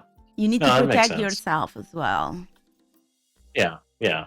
But, like I said, I just wouldn't want to feel, because I have no clue how the other contracts are set up with a lot of these other agencies, but I wouldn't want to feel like I'm taking an egregious amount either. It would have to be something, like, for me, I just wouldn't want to take like an over amount, where like I just spit. I don't know how much they take, but like I wouldn't want to be like, hey, give me like 30 to 40% of whatever you make. That's pretty stressful, because the other thing too is they're just starting out, so I wouldn't want to, especially in the beginning. Yes, the person would transition over from their audience, and hopefully their audience would follow over. But in the beginning, I just wouldn't want to 730 put is the that pressure. greatest split. Yeah, even 730 is the greatest split that a lot of corporates have tried to do, Idol and others. But just think that I'm talking from the monetization part, okay? Whatever I stream, whatever I make, Twitch gets a chunk of it, or YouTube. And even so, Yeah. from that part, whatever is taken, another part goes to whatever platform, Apple or whatever. Like, if you like, the costs as a sponsorship and as a company to help a talent or your mascot or whatever is gonna be higher than what you're getting back. Even if the intentions are good, it's not a good business model. No, yeah, I think the biggest thing is, like I said, I think the biggest thing that I'm nervous about with the thing is just having having a too much pressure on them where they want to leave. I think that's because I wouldn't want to upset someone, have them want to leave the contract, and then be like, well, I have to fill the role in with someone else. You could try do some testings before investing. Try to offer some sponsorships to already going VTubers that are nearby. Do some research and see the feedback. Maybe offer a code for people that come into the store, that contact you, even if it's not direct sales, but a way to track awareness and see how it results. before you put a big chunk of money. No, no, no. This is my corporate marketing branding. I don't know. I hoard my money. I would be scared to make such a big investment without knowing if it's gonna work. Like, you want to. How I'm getting what you're saying is that you want to use B2B as a platform for raising awareness about your company, your store, and what you want to do. Which, let's say that in the future you want to sell merch and help VTubers and grow in that aspect. So your key point is trying to know what you offer that audience, because you're a store that it's local. So what's the point of advertising worldwide with VTubers? Maybe, try to see if there's more local VTubers that will take a little sponsorship to offer your logo and to participate in activities regarding your store, audience and people that can come to your store. But if later on you want to do merch and sell more openly wide, then you can do a sponsorship for people to announce and grow your community and the awareness of your business. I don't know. I'm a business person. I'm so sorry. Yeah. So well, sorry. I mean, I'm so sorry. No, I mean, the thing, well, we sell online too. And the other thing is, especially the biggest thing that we've done lately is on eBay, for example. We do now ship internationally through eBay. Yeah. So, with the online store and everything, that's why it doesn't have to be necessarily someone local, because it's not like we're, restricted to just being in store as far as sales go. Like everything we have, someone could buy online. So you're selling online. You have an online store. Yeah. Yeah. Ooh. And you want to Man, focus on your done online business? store. I did check out. I'm just saying it for chat. Guys, they have an online store. How much would you sell Toki cardboards cutouts? I'm asking for a friend that was interested in a cutout. Well, I don't know. I mean, we can always figure that out. I want a real size cutout Toki. I'll buy my own merch. You'll just, if you invest in the money, I will put it up in the store and have you permanently I'll put you behind the register so that you're just a permanent employee there. Yeah, sorry, what do you want? Yeah, let me cash this with your credit card. How much you tipping? Let me pass them. Thank you for your service. Welcome. Welcome to NekoAlley. How can I serve you? How can I assist you? How can I help you? Yeah. If you don't mind, like I'll put the TV behind the counter. Yeah. And then I'll go home and you can run and it's like a trust system where it's like, hey, leave the exact amount of money on the counter. Yes. Yes. Yes. I'll take the job. Where do I sign? I'll practice my welcome to NekoAlley. How can I serve you? How can I assist you? How can I help you? You could be a door greeter. I'll turn the camera to the door and you could just greet people. Oh, or we can make a recording of, those cats that are motion detectors, and whenever someone comes in, I'm like, hello, I'm Taki. Welcome to NekoAlley. How can I serve you? How can I help you? Hello, welcome to NekoAlley. Am I doing a good job? Boss, I need a raise. If you wanna, can you see chat outside? What is you referring to? Do we have a link to the online store? I'll get you one. I'll press Monica, what are you saying? Can chat see outside? There's food. There's Pocky. I think this is your store. If I don't know if Monica is saying if we can move the camera around. No moving cameras. No moving cameras. Yeah. No touching Not right cables. now. We figured out we had some bad cables, so we can't move it, unfortunately. So we'll have to change that out.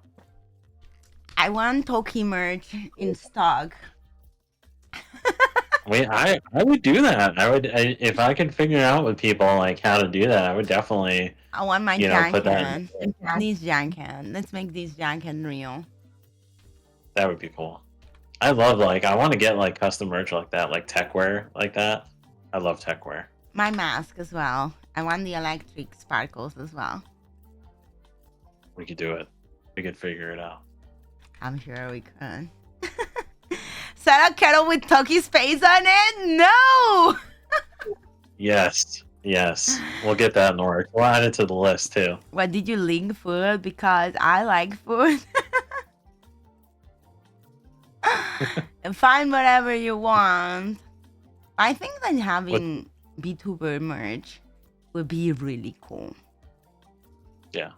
No, I think it's a. I think. Oh, Sorry. That was my one thing I was gonna tell you a story about.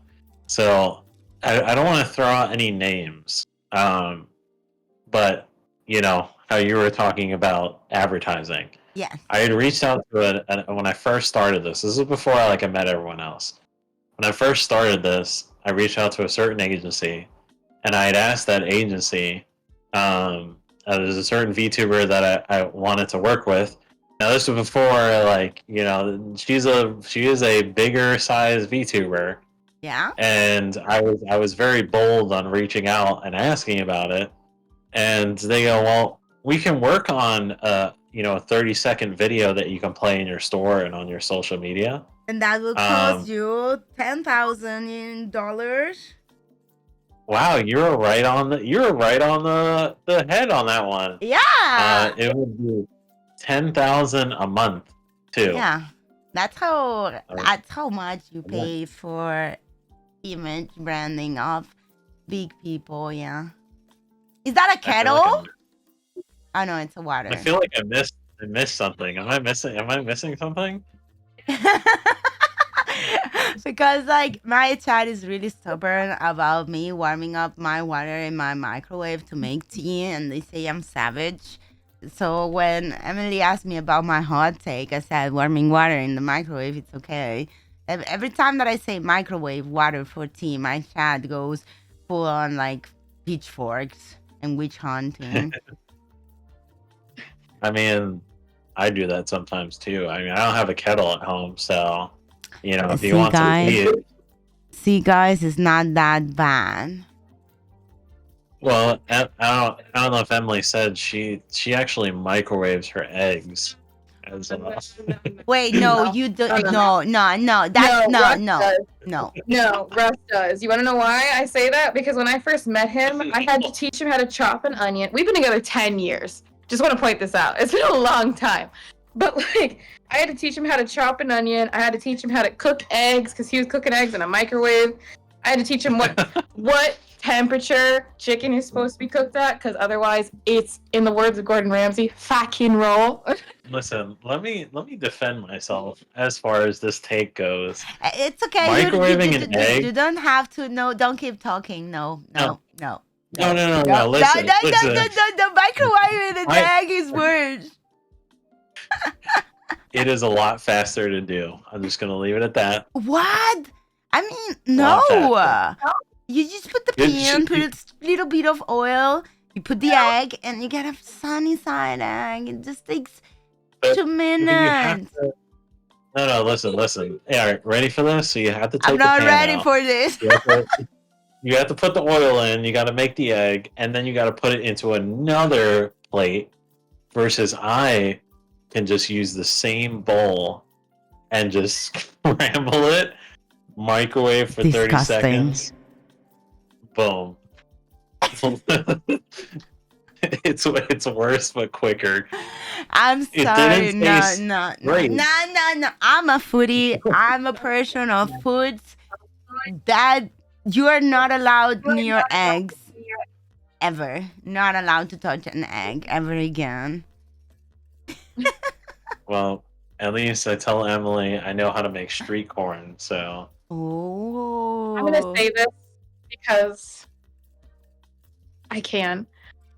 He can't cook. He can't cook at all. His street corn, which is like Mexican street corn, is it's supposed to be, with like the cotija cheese and like elote, and he makes it with sour cream and some pepper and salt, that's it. And it's usually canned corn. No, I mean there's more stuff in there that I find in the cupboards that I throw in there too. He's a Pretty much consider it like a garbage plate. scavenger cooker. I'm a scavenger Yeah, cook literally. too. I grab whatever. It reminds me of Fallout. Food You know. doesn't Yeah. need to be complicated. Stuff can be Yeah. simple, good, but we don't microwave eggs. Please, the microwave is to warm food, not to cook it. Warm. No, nuh-uh. No. The only time that you are using it to cook something is if it's pizza rolls. And that's it. That's the only time it's allowed. For little Totino's pizza rolls, that's it. Warm up something, unfreeze something, good. Warm up your water for tea, perfect. Cook eggs, not allowed. Eggs is where I draw the line. Eggs is where I draw the line, yes. See, now you have a new hot take. Eggs don't belong in a microwave. Yeah, I share the hot take. Eggs don't belong in the microwave. How doesn't it explode? I'm curious. How does it cook them? I don't know. Usually it makes a mess. When we first met and I saw him do it, because it was like the first time I had slept over or something like that, and I was sitting there watching him make. He's like, "You want breakfast?" I'm like, "Yeah, sure." And I was, happy. And woke Why up and I didn't see you him run? in I would have run. Because you know what? I think at that point I was already doing no shit. If I sleep over a guy, he offers me breakfast and he grabs and puts the eggs in the microwave. The moment the microwave does pee pee pee, I'm running through the door and I'm not looking back. Well, I thought, maybe he's melting some butter or something. No, it was the eggs, and I didn't eat them, and I made us go out to breakfast that morning. But if you crack it, let's say you put it in a bowl, you whisk them, and then I assume you put salt and pepper in them, and then you put them in the microwave. Doesn't that go pop, pop, pop, pop, pop and explode? Or you kind of boil them? No, we don't worry about that. The fact that I now know of 2 people who defend microwaved eggs is wild. Leftover pizza, do you eat it cold or warm? There is a correct answer. Leftover pizza? I feel like it depends on the mood that I'm in. Like if I'm just warm. If I'm just in a mood of hey, it's sitting on the counter, but I don't want to do much more with it, then I'll just eat it cold.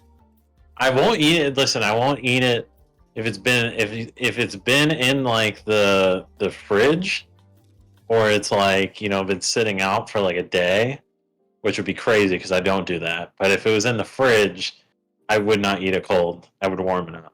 But if it's you're talking about okay. Let me 4 roll or up 5 my hours. sleeves. Let me roll up my sleeves. If you put your pizza in the microwave, but at the same time, you put a little cup with a little bit of water and warm up your pizza with the water, it will not dry up. It will be more, Yeah. Tasty. Yeah, I heard about that. Especially microwave saves the day again. Eat that, Chad. Sorry. See, so anything can be microwaved. No, not eggs. I don't agree with that statement. Microwave is to warm up food, not cooking. Use the damn oven. Yeah, I will agree. If I'm gonna eat pizza and I'm gonna reheat it, it's getting put in the oven. I'm not putting it in the microwave. Oven. Use the damn oven, but warming up the oven takes a long time. Think about the waste of energy. Think about the electricity you use to warm up the oven. You have 1/4 of pizza, you preheat the oven, you put your pizza, you warm up your pizza, and then you turn off the oven. Who the fuck does that? Would you turn on the oven for... What? Microwave bacon? Microwave bacon is the best. No. It's the best bacon. No. No. Have you ever had microwave bacon? No, I don't want. You don't want. I don't want. The funny thing is, Emily showed me microwave bacon. Because I know he's gonna be. If he's gonna eat anything, it's gonna be in the microwave. Even though we have an air fryer. Microwave bacon is amazing, Toki. Oh no, God! Try. I am. Okay. I am out. Bye. Goodbye. Bye. No.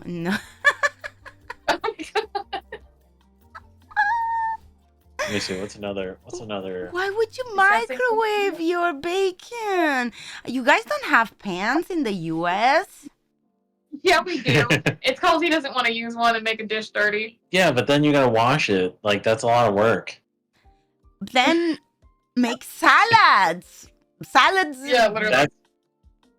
That's one extra step.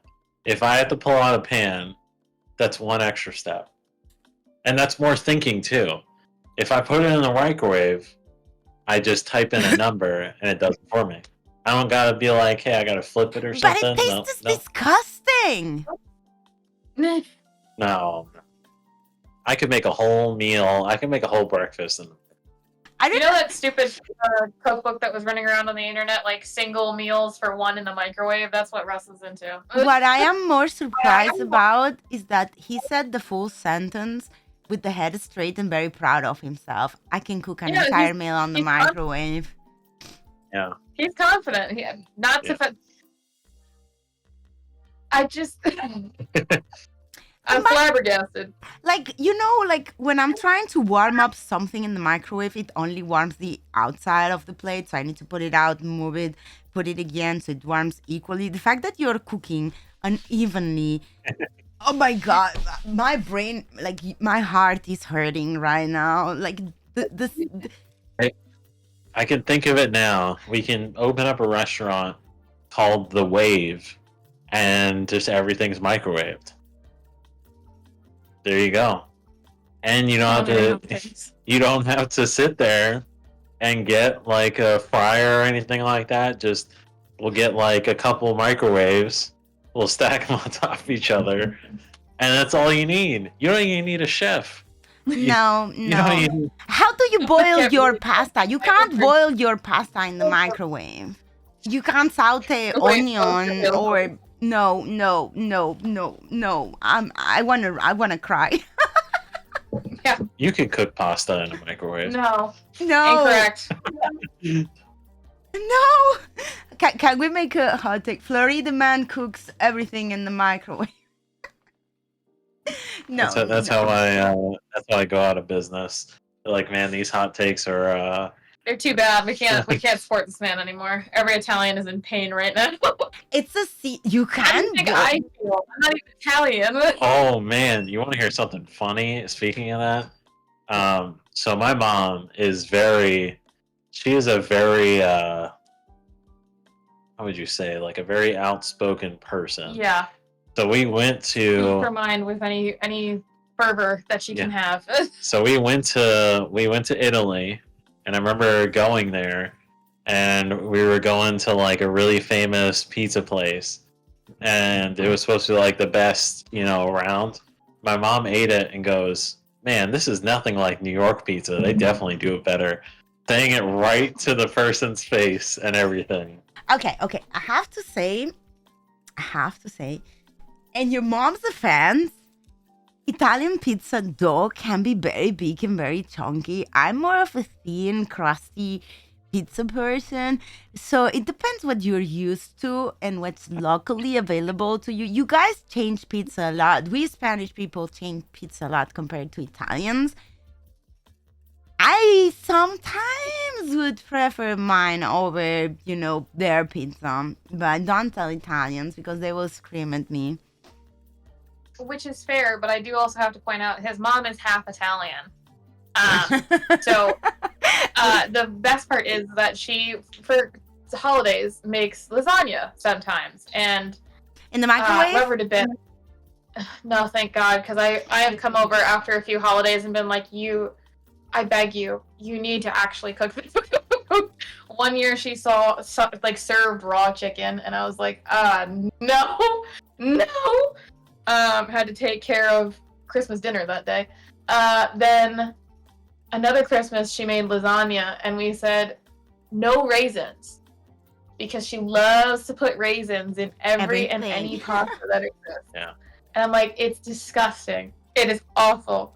She claims that it's like a very popular thing to put raisins in there, and it's always like I tell her, please just make a batch with raisins and without, because I hate Raisin. raisins.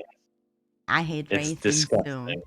But I want to say that in Russell's defense, I'm really proud that he managed to survive all this time and he fetched for himself, even if it was microwave food. The only thing we need to improve is him being proud of it. You should know that food cooked better tastes better, but he can be lazy, and being lazy, it's okay. We approve of laziness, but you gotta admit that well-cooked food will taste better than the microwave one. But I will take the microwave food if it saves me time, so... Mm-hmm. Yeah, some call me a chef, you know. The micro chef. Never could have putting raisins in I sauce. have Yeah, it's apparently an old person thing. Yeah. I have a It's like lot of apparently- passion for food, so I get really triggered by it. Oh, you can imagine when he first met my family, because my dad is a chef. Oh, It didn't go well. I cannot imagine. Yeah, it did not go well in the slightest because my dad was like, "You want to help me chop some onions?" I grew up in my dad's restaurant. Yeah. Like, "You want to help me chop some onions?" And Russ made this like disgusting smorgasbord of just pieces of onion that are all different sizes, all different lengths, all different anything. And he pulled me aside into the other room. And he said, "Emily, are you really sure about that one?" Oh. No, I mean, listen, when you cut an onion, it tastes the same, you know, when you cook it, so it doesn't matter how you cut it. No, sir, no. Let me correct you on that one. It's very important that all the pieces of onion are cooked evenly and cut evenly, so they will cook evenly. Because if you have different pieces and different size, one will burn, the other one will be raw. No. I've never burned an onion in my life. Lies. That means you've never cooked an onion in your life. Yeah. Oh no, I have. I just No. it doesn't matter how you cut it, you know, as long as it's cut. Smorgasbord is used in English. Where's the manager? Neko! Kick I look at Fred. manager! Kick this guy. Call the Also, manager. If you ever get a chance, Boss Coffee, best coffee ever. Boss coffee? Shameless plug, yes. It's a Japanese coffee. I should try it. Maybe we'll order from the online store. There you go. I don't have that online because the only thing I'm worried about is shipping stuff with milk. Oh, yeah. And I'm in Europe, so I'm not like I bought one something from US and I had to fill a bunch of paperwork just to buy a sweater because, you know, it might be contraband. Yeah. Yeah. That's why so it's really funny because so the reason why we do international shipping on eBay is because they handle everything. And I had tried it once when it came to sending out something to Canada, and I thought it would be easy to do because we were thinking about opening international on the website, but we thought it'd be easy to do. It turns out it is not easy at all. You have to find the exact code, and then also, mind you, I was sending this as a gift to someone. So when I checked the tracking to see where it's at, it all of a sudden, what's it called? It all of a sudden, I looked at the tracking. I had spent $30 on a box that's like a 10 by 8. Mm-hmm. I don't know what that is in centimeters, but 10 by 8 by 6 inches. So it's like this big. And when I shipped it, it was like $30. They wanted an extra $45 because I didn't put in the right code. So I spent $80 or so to send this gift. So after all that, I decided to how it works with eBay is they send it to their warehouse. Yeah. So you don't have to pay the international shipping, and then they handle all that stuff. And I'm like, you know what? I'll let them deal with that. I'm not gonna do international shipping on our website because that's way too stressful. Oh my God, that sounds crazy. I only know from buying stuff. Like every time that I buy something from outside of Europe, I play Russian roulette. It's like, is it gonna get caught or is it not? Because one time, like, I had to pay Albos the same price of what I bought just in taxes. The other time, I just had to dispatch it with paperwork. Other times, it doesn't get caught. It's like Russian roulette.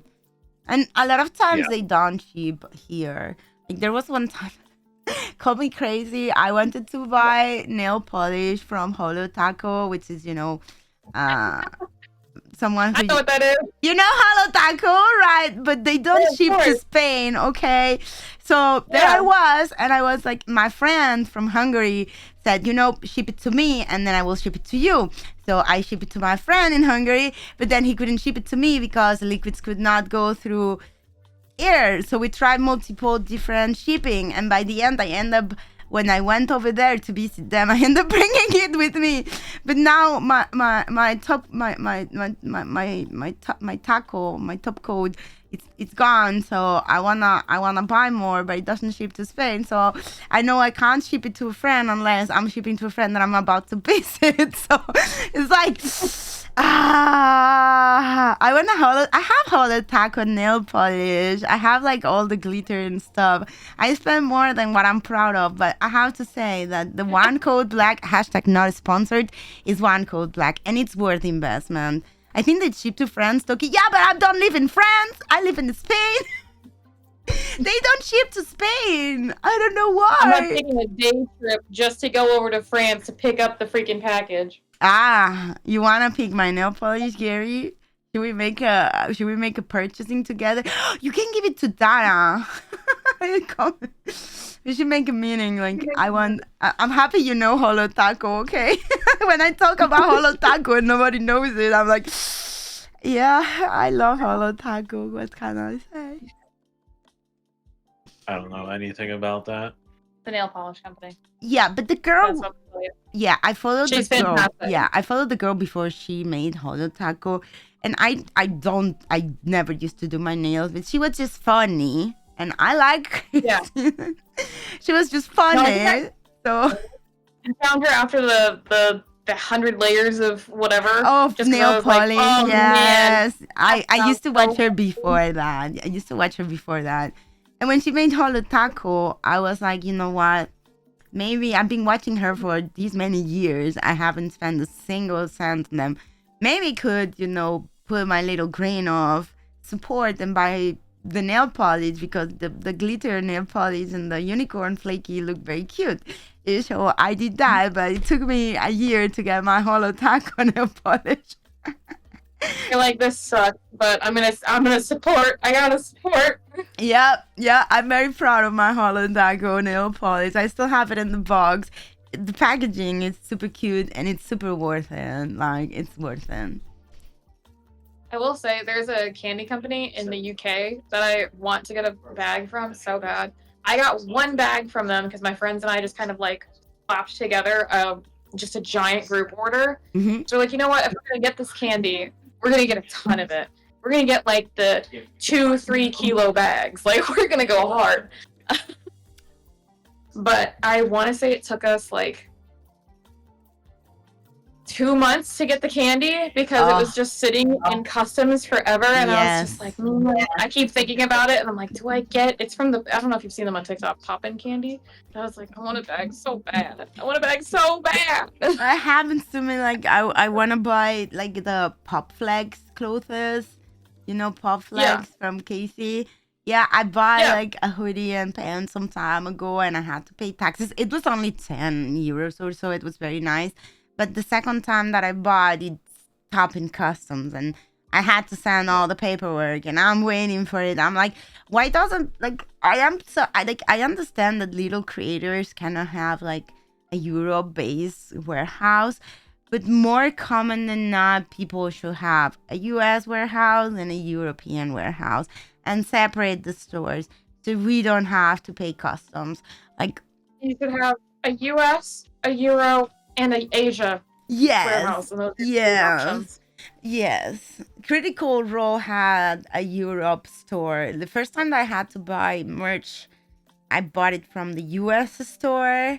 But man, like I feel bad because I fall in love with little creator stuff, and I'm like, I wanna Yeah. do, and then why are you US? Why are you not Europe? That's the one thing I will say about the conventions. When we go to conventions, especially as a company, little creators, oh, I'm not paying for shipping. I'm there, baby. I'm doing it right there. Yeah, Critical Role was multi-million-dollar company by the time they opened the US store. Yeah, but that's what I'm saying. Like, I don't know how much Holo Taco is making. The only reason that it stops me from buying more is the fact that they don't ship to Spain. The only reason I don't buy more things from other places that it's not Europe based is because it's not the shipping cost, because usually the shipping is not that expensive because people get deals and arrangements. It's just the customs. It's the customs. Unless you buy from a well-established store, you buy from smaller creators, it's a problem. It's problematic. Yeah. Customs doesn't like little creators. No, that's like when I was doing my merch, I made sure to get a store that would do everything for me. Like, I don't want to deal with any paperwork. I think about paperwork and I'm like, ugh. I don't want to deal with it. eBay shipping, because all the paperwork gets, I mean, we can ship to anywhere in the world effectively, besides, countries that don't accept shipping. But we can ship anywhere in the world and like everything's handled for us. That's nice. I'll buy the life-size Toki cardboard. Yeah, totally. I'll get 10 of them. Absolutely. Does We'll include anyone one, buy 10, get one free. That's the only thing that we can do. Yeah, one for each model, so I will be able to have. The store looks very cozy. I will see you later. Okay, we will be ending very soon because it's almost midnight for me as well. Oh, I remember when I bought like from an Asia store that I bought like video games and technology. I had to pay almost the same that I bought with taxes. I did a big mistake there. But I'm learning. Yeah. No, I get it. So Holo Taco, have you gotten any nail polish? So here's the thing. I have been working on doing nail, like anything. Like I want to learn how to do acrylic. I want to learn how to do gel, all of that stuff. I am learning that my nails cannot do those because I have really thin, brittle, crappy nails that'll just like fleck off at the slightest pressure. So no matter, even if I get them done, they'll only last like a week. You should do normal nail polish instead of acrylic. Yeah, it's something I have to do, but I'm also an anxious creature in pick. So I'm leaving my hands alone for the minute. I've been like, since I've been taking care of my nails, they have gotten way better. I used to take care of them, and then like my job does not allow me to have that long of nails, so that's why I have to be very careful. I mean, I have them short. It's just that if I don't have them painted, I see the dirt behind the nails and I get disgusted. So by painting your nails, like, they don't look that disgusting. Yeah. You don't think if you work? Is there an oil that you can put on your nails? Yeah, there is. It's just a fact of I work in healthcare, so like I'm constantly washing my hands. Yeah. Constantly. I mean, so that's why I'm like, it's recommended to use oil on your nails because that's what helps them be more like flexible so they won't break. But if you use your hands with like alcohol-based products, it keeps removing the natural oils of your hands and your nails so they become more brittle. Yeah. But basically I'm just fighting a losing battle. Yeah, you should make sure to put cream, a lot of cream and a lot of oil every day. Yeah. But ain't nobody got time for that. No, I barely have time to do like little things. Maybe we should start making our food in the microwave to save time. Yeah, maybe that's the thing. Maybe that's how I get strong. You see, gentleman's right. That's how I get stronger genes. Yeah. That's how I do it. Just get stronger genes. How? How Yeah. did we do that? How? You better tell me, because I can't tell you. Why cook it all? You just eat bread See? and raw egg. Questions now. Hey. When I hear a small Toki underground lore, I like eating raw Sure. potato. Why? It's good. It's crunchy. Like when I'm cutting potatoes to cook anything, like making French fries or whatever, I can eat like easily 1 or 2 slices, all happy. Okay, but not a whole potato. No, I don't munch on a whole potato. Okay.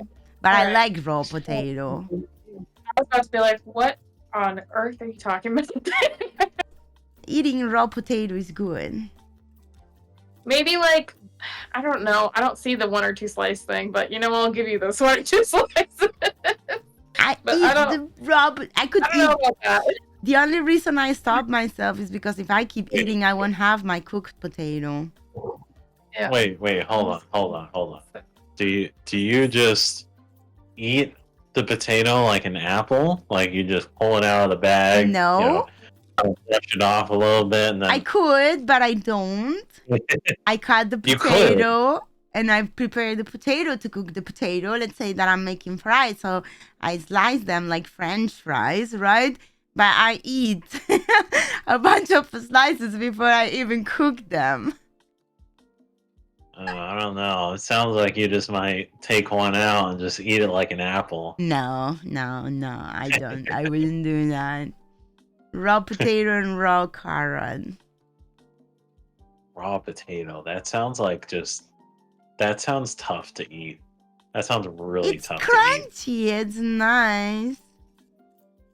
And raw Yeah, carrot raw as carrots. well. Yeah, raw carrots make sense.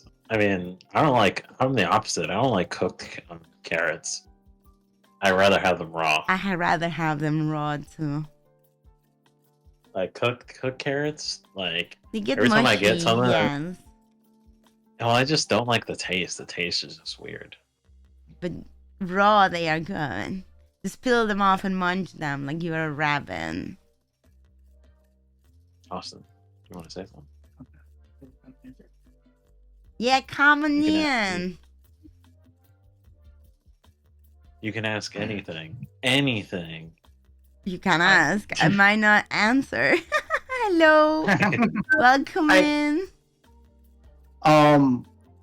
What would you say is the weirdest thing that a customer has asked you to add to their model?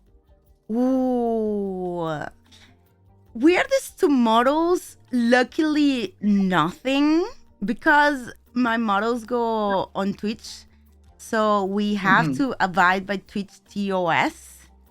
But in arts, I have been asked to do weird sexual kinks to their art. Yes, very weird kinks. Think about the weirdest thing kink you can think of. I have done that. Yes, like putting horse masks or yeah. So no, like, I mean, even with abiding through like Twitch TOS, no like weird toggles or anything? Nothing weird. I mean, funny and interesting things, yes. Weird stuff, nah. Like I have a kid that has a book that opens and closes. I have people that changes clothes, that my jacket can open and close as well. That's cool. You can move it. Do you consider these weird? I'm zipping and unzipping by moving my mouse. That's not weird. I mean, cool stuff, yes. But weird, no. Everyone is normie. I was looking at all the commission stuff because just like Russell and them, I also have interest in being a VTuber and everything too. Did you like the art? I've never done VR, but I've always wanted. I have had something. I've had like a, I guess a picture kind of commissioned up already, Mm-hmm. but it's just a matter of getting that photo into a model. Into a model. So you have an idea of what you want, but you're waiting to see if you want to make it into a VTuber model. Exactly. That and kind of just looking at pricing and stuff like that too. It's expensive. Yeah. VTuber models are very expensive. Yeah. I mean, I was even on the side. I was just looking at like your commission prices Yeah. and like did the conversion from euros into to USD. I was like, yeah, it's pretty expensive. I mean, it's not expensive if you think, for context, I'm a very affordable artist in the market. If you convert it to hours, I'm not getting paid even minimum wage. Think that models art take between 40 minimum to 80 hours to make and cut, and to rigging as well. So divide that price for 40 hours minimum. We're not getting paid minimum wage. So it might look expensive on the outside because it's luxury, it's handmade, it's artisan. Yeah. It's like if you go get a custom table made for yourself. That makes sense. But you can always find like more affordable models or stuff that it's more simple, that it's maybe a TV or maybe something simpler done for you to start as well. This is kind of what I had commissioned up. Oh, that's interesting, to be fair. I really like that. It has really memorable colors and shapes. Yeah, kind of like a slime. Oh, slime models. I have a little secret. Slime girls are the best monster girls, but we don't talk about that. When I was scrolling through all your commission stuff and you have like the Kiddopedia, I saw that one of them was A slime girl, yes. Yeah. I made the outfit. That's very neat. For her, I made the outfit. The model was made by someone else, and I made her the witch outfit. It was a collaboration for that one. That's very, very neat. Okay. Bunny Girl got demoted. What was it? Chad is asking if we demoted Bunny Girls because we like Bunny Girls as well. Oh. Time Boy. I really like. I don't think I have ever seen a male VTuber slime guy. Might be the first. I'm not sure if there's any. But thank you for looking at my commissions. Yeah, no problem. You're very kind. I'm not good at drawing male VTubers, so I mainly draw girls. Yeah. I'm more used to do that. But did you make like the body slime, or you want him to be a slime that transforms into a normal human? So when I was just playing around on like VTube Studio and everything, and I was scrolling through like the Steam Workshop. How they have like a bunch of like models on there and everything. I noticed that one of them is just about the same color, with just like a regular slime. Yes. And I was like, some of my friends have said like, oh, Austin, you should, practice streaming with, that model. With that slime model, yes. And then whenever, you get to the point where you can save up to that model to get it commissioned, and then you can kind of work it out from there. Reminds me to the anime, that time that I got reincarnated as a slime. And Yeah, that's the best that's one of my start to favorite. have. Start with something that's available, free, open, see the waters, and then grow from there. I think you did a very good job.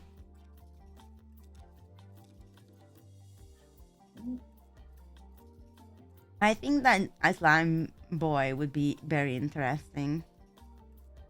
Thanks. I look forward to seeing you stream sometime. We can Thanks. collab. We can play Repo together. Yeah, that game looks like a lot of fun. I watch. There's been one time here. He had collab with 3 VTubers in the local area here. And I've watched them stream, and they've streamed like Repo and everything, and it looks like a lot of fun. It is very fun. If you're into games, you should play with your friends. There's a lot of screaming and chaos going on because you're just looking for your items and you hear someone scream around on the other room. It's chaos. It kind of reminds me a little bit of like Lethal Company. Yeah, A little bit.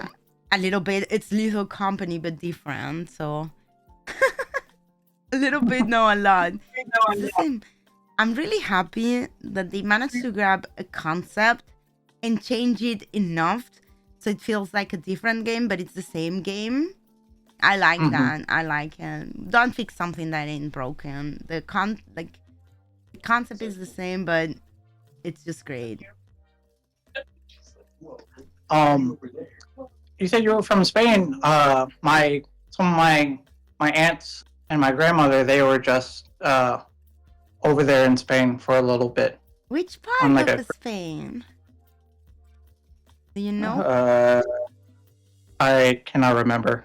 Oh, They went to a bunch of places, but my grandmother's last name is Caceres. oh. CACRES, I think. Mhm. And I guess there's a street or something, or an entire like town of Caceres. So she always wanted to go over there. Ah. Did they like the visit? What did they like the most apart of the food? They really enjoyed Greece because it's kind of like a Mediterranean kind of cruise that they went on. Mhm. One of the ports was Greece, and they really enjoyed that. Did they have good memories of Spain? Did they eat a lot Yeah. of food? I'm sure they did. Because like whenever people from like outside of Spain visits, they are surprised on how much we eat and how much we are eating constantly. Because no matter what time of the day you go out and you sit like at a bar and you order coffee and then you order a beer and then you order some fries and then you order some this and then you order some that and you spend the entire day eating socially. We're social eaters. Tokina, Yes? what places would you recommend to visit in Spain? Ooh, okay. I have my favorite places. Like I am from Catalonia. I live close to Barcelona. Barcelona is a very beautiful city, but I would recommend visit the northern coast, like Costa Brava. There's like really beautiful beaches and rocky places. Also, the north of Spain and towards the west, Galicia. That coast is beautiful. You have, really beautiful churches.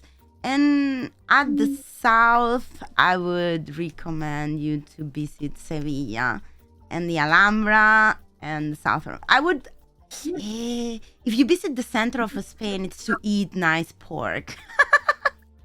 Oh, I- my buddy, his family's from Spain, and he said there's a mountain out there where there are these like special pigs that are bred in the mountains. I think they make prosciutto out of them. I think it's what they eat all these special acorns up there.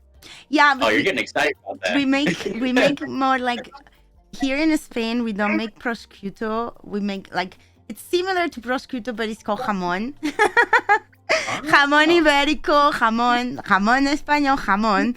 Like you come to Spain, you go to supermarket. There's a bunch of like pig legs everywhere, and jamón is very famous. We have very famous jamón, very famous cold meats and ibéricos. Yeah.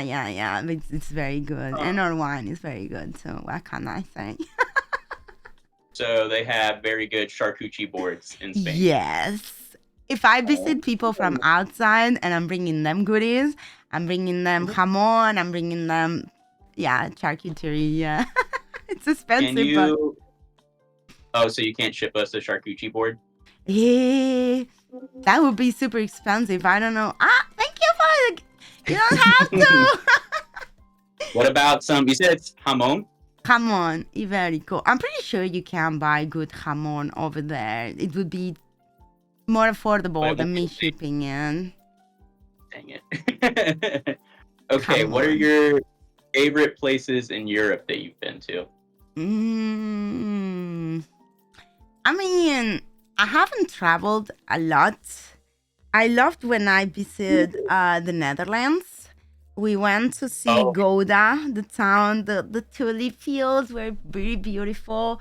Amsterdam is a very nice city, but I felt like I am a museum lover. So whenever I travel, I visit museums.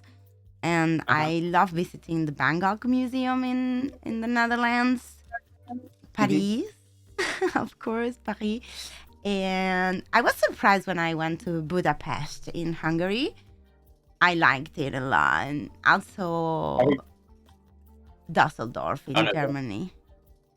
Oh, I've been there. I was trying to remember where I was. I think that's where I flew into originally. My buddy, his dad lives in Germany, and we went to a little town called Uberlingen, which is on the south border of Germany. No idea.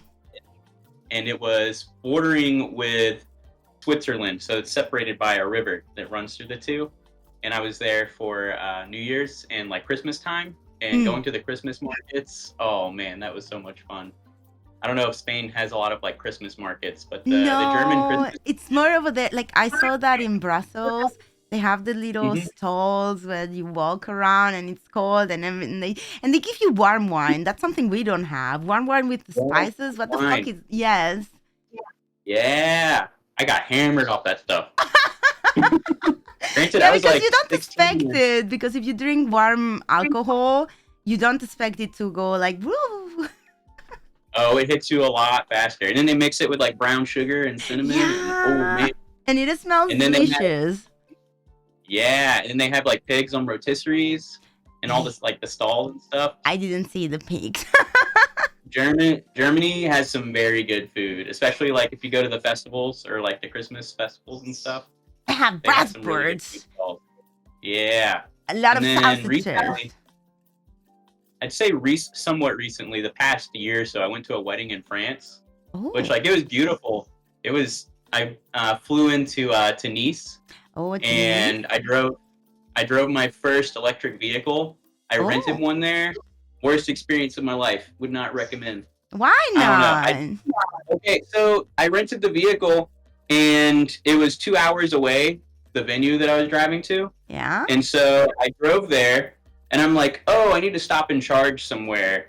And every charging terminal that I went to, it would not work. And I literally got to the friggin' venue like on like 3% battery. And I called the rental company. I'm like, hey, I can't charge this vehicle. And they're like, well, is it still running? I'm like, technically, but I have 3% battery. And they're like, well, we can't send somebody to pick up the vehicle unless it's not operating. I'm like, so I have to drive this thing till it dies? And they were like, yeah. So I went and did like some rally car racing through the streets, and it was like out in the countryside of France. So I was like rally car racing it and hopping over the friggin' hills and shit with it. Oh, it was dope. That sounds fun. It was a little Fiat, and that thing got up. It was quick. It was quick. Oh my god. I've never driven an electric car. It's. I mean, it gets up fast, but the whole thing with the charging is a pain in the butt. I don't like it. I don't like it. Well, you should get used to it. It's the future. The future is Mm. coming to us. There's no more dinosaur and gas for us to burn. That is true, but I mean, like, take like hydrogen engines or something like that. Something like off water. I feel like if it was like powered off water, that would be Imagine dope. having to carry a tank full of water. I mean, better than gas, right? True, but technically hard to engineer. I think the people that are engineering cars are smarter than us. So if they came up with the whole electric battery thing, it's because it's the good alternative. Unless we use our Yeah. feet. But, Yeah, you know, so- horses. There are boats that use water. They use hydrogen powered motors. Ooh. So it's like in the works. They're starting to produce it, and it's cleaner for the environment as opposed to like disposing of lithium and stuff. So, you know, That sounds be all about crazy. that. We should Yeah. go back to horses. I mean, I'm cool with that. I like horses. Although I had a traumatic experience as a little kid when I was in preschool. They had like a pony that they brought to the preschool, and they were like having the kids take pictures with them, and they put me in like a Aw. little cowboy outfit. And it's so funny because I find the picture and I'm just like bawling on the back of this little pony. Just Poor crying. little I- horse. Imagine I a traffic know. jam full of people on horses and the horses pooping. Because the horse will be trotting and they will just put up their tail and just drop the poop wherever they are. Have you ever seen Clydesdales?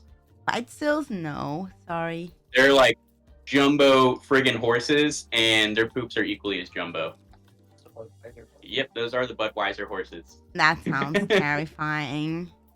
They're huge. They're like 8 feet tall. How much is 8 feet? I'm sorry, I used the Oh yeah, maybe like 2.5 2.5 maybe? meters. Yeah, I'm sorry, I used the superior measurement. Okay, whatever you say. I'm sorry, I'm sorry. I don't understand went feet. through Whose first, feet? okay? My feet Just is saying. smaller. You guys are the only ones using feet and we're inches. I only know like 25 feet because it's like 5 squares in Dungeons and Dragons. Do you play a lot of D&D? Too much, but we don't play D&D anymore. We passed to Pathfinder 2nd edition, but it's similar, Okay, you yeah. know. Yeah. My uncle, he plays a lot of Pathfinder, and he started on D&D, but Yeah. I guess like after like Gen 4 or something, D&D kind of went downhill. No, it's just But- that mechanically it's short. So Pathfinder has like way more rules, way more numbers, way more options, so you can do more things with it. It's basically the same thing. The only thing that changes is the math behind it. Do you play on any of like the virtual platforms like Roll20 or anything like that? We play on Foundry nowadays because Roll20 sucks. Because Roll20, what is the other platform? Foundry. Foundry? Foundry. Yes. Oh, I'll have to check that It's out. very cool. What And is- you can put mods and they make flashy things. What is your character? I play in 2 campaigns now. I'm playing Mhm. on one campaign. I'm playing a cleric. That Oh. it's like it's similar to D&D light cleric. You know, it's a glass cannon kind of a spellcaster. And on the other one, I'm playing more like out of combat based wizard that has a lot of utility and recall knowledge. So I'm the one who knows things, but in combat I'm useless. Okay. What is their lore? Where do they hail from? My cleric Ellie, we play in it's called modern magic setting, and it's set more of like, you know, My Hero Academia kind of thing, more of a modern world where there's like little clans of you know, heroes kind of thing, groups that help save the world. And Yeah. Ellie is a Nephilim, which is, the devil horned. And she is a good being and she's very good. But her father is a lawyer, so she's a bit of a pain in the butt with legality and has a lot of charisma to talk her way out of things. But she's really Uh-huh. innocent and naive and very good. She wants to be a good hero. And Maddie, which my wizard, she's lazy, she's annoying, she will complain about everything, and she will be very stubborn. She's just Do you?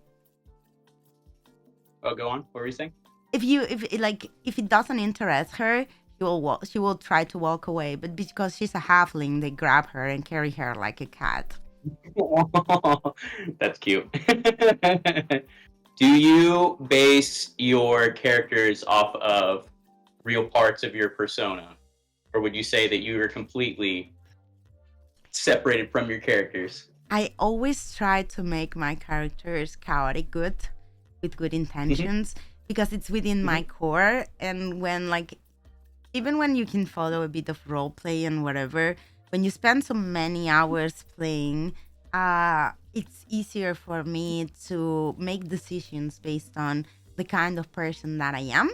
They are their own personas, but I always try to make good and like people who want to save the world, be heroes, be good kind of characters. So I you would can say attest to her IRL. characters having part of her. That's my chat. That's true. Yes, there's always a piece of me, but So in real life, you are chaotic good. yes. I'm sometimes a bit lawful good or lawful neutral, but I try to be good. What would you classify somebody who microwaves bacon? Chaotic evil. Okay, that's what I thought. I wanted to make sure we're on the same page. Yeah, and whoever microwaves eggs, they are the villain. Yeah, that's they are true. the beg, the big evil guy. Or if they put raisins in their lasagna as well. If it's the mother-in-law, we will put the white pants. Yeah. So we're talking about microwave bacon and eggs. Yeah. Yes. It has The stuck superior with us. No. The superior way. I mean, I use an air fryer to cook a lot of my food personally. That's a good choice.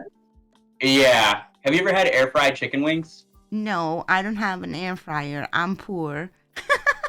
Oh, I don't have a space for my kettle. Where am I supposed to put an air fryer? But I just gifted you 5 subs. That's at least like a cheap air fryer. I will there you get go. an air fryer. I will get an air fryer. And then we want you to post pictures of your air fried chicken wings. Yeah. Yes, definitely. I remember one time when I was little, I didn't know any better, and I always used to like roast marshmallows on a fire as a kid. Aww. And I was like, well, I don't have a fire, but I have a microwave. So I took one of those like jumbo puff marshmallows and I put it just like directly on the tray in the microwave and started it. And the marshmallow took up the entire space of the microwave and destroyed it and melted all over the inside of it. Oh no! I tried to make s'mores Yeah, that way too. and my parents were pissed at me. I got second and 3-degree burns on my lips cooking. Oh my god! You wanna Did you have to get photographed? Okay, there's a full story behind it. I'm not stupid, but I'm a bit stupid. Like when you're cooking, I mean, Russell wouldn't know because he doesn't know what cooking is, but those who cook, I mean, while you're cooking, I have this bad habit that everyone has is that whenever you have your fork, you will put it in your mouth when you're done, right? And you will then put it in the sink and like whatever your utensil you're using, the way to clean them is in your mouth. So I had these pieces of goat cheese and like, that's better if you melt it a bit. So I turn on the stove, I put the goat cheese on my salad, and when I was done, I forgot that that fork was on the fire, and I put it in my mouth, and I hear the Oh, you singed your shit. Okay. yeah, and I got like the 4 marks of the fork on my top and my bottom lip. It was more funny when I went to the hospital and all the doctors were calling each other to see these. Do you still have a scar from it? No. Luckily, lips heal very good, and luckily it wasn't too deep. It was taken care of very fast, and like it regenerated super fast. But it was very funny. I look like Kim Kardashian for 2 weeks. I was gonna say, yeah. But just your both portions of your lip, or just like one part of your lip? Both, like top had 4 Okay. marks and bottom had 4 marks of the fork. Just imagine the 4 tips of the fork on my mouth. You had lip injections before it was cool. It was embarrassing because the nurses were calling everyone to look at these burns, see if they were second or third degree burns. I was the girl who burned herself with a fork. Oh man, yeah, I've had some pretty gnarly. Emily's been torturing her cat this whole time, I have not been. and I don't know if you've been able to pick her up on the mic, but she's just been like, Oh, meow. I know it's very late. You wanna go home. You wanna have your treats, right? she loves it here. She literally just lives on the couch in the back, and she's mad that she's not on the couch right now. Yeah. Here, sit, talk to the people. What do you have to say? Meow. We're gonna say, I know you probably are tired over there. Oh yeah, because it's late for you. It's What is it, like 2 or 3 a.m.? Midnight. Just 10 minutes past midnight. Well, guess we should wrap it up so you can get some good sleep. I had a lot of fun. Thank you for having me. Thank you for coming to visit, Toki. We appreciate you. We appreciate you. Thank you for having me. It was goodbye. an amazing experience. And thank you everyone for coming, for hanging with us, for chatting with me. I think Austin wants to get a. Okay, right. Get a photo. A photo? Yes! I got you. One second, let me put my cool face. Yeah. Oh, badass. I don't have a waving emote. I should do one. Emily, you're in the back. All right. 1, 2, 3. Cheese! Nice. Emily, you're still in the back. 1, 2. There we go. That's gonna go in the fridge. Yay! I wanna see the picture too. All right. Well, thank you, for having Tokina. me. Thank you so much. Have a good rest of your evening. You too. Sleep good. Bye. Bye, everyone. Hey, everyone. Bye.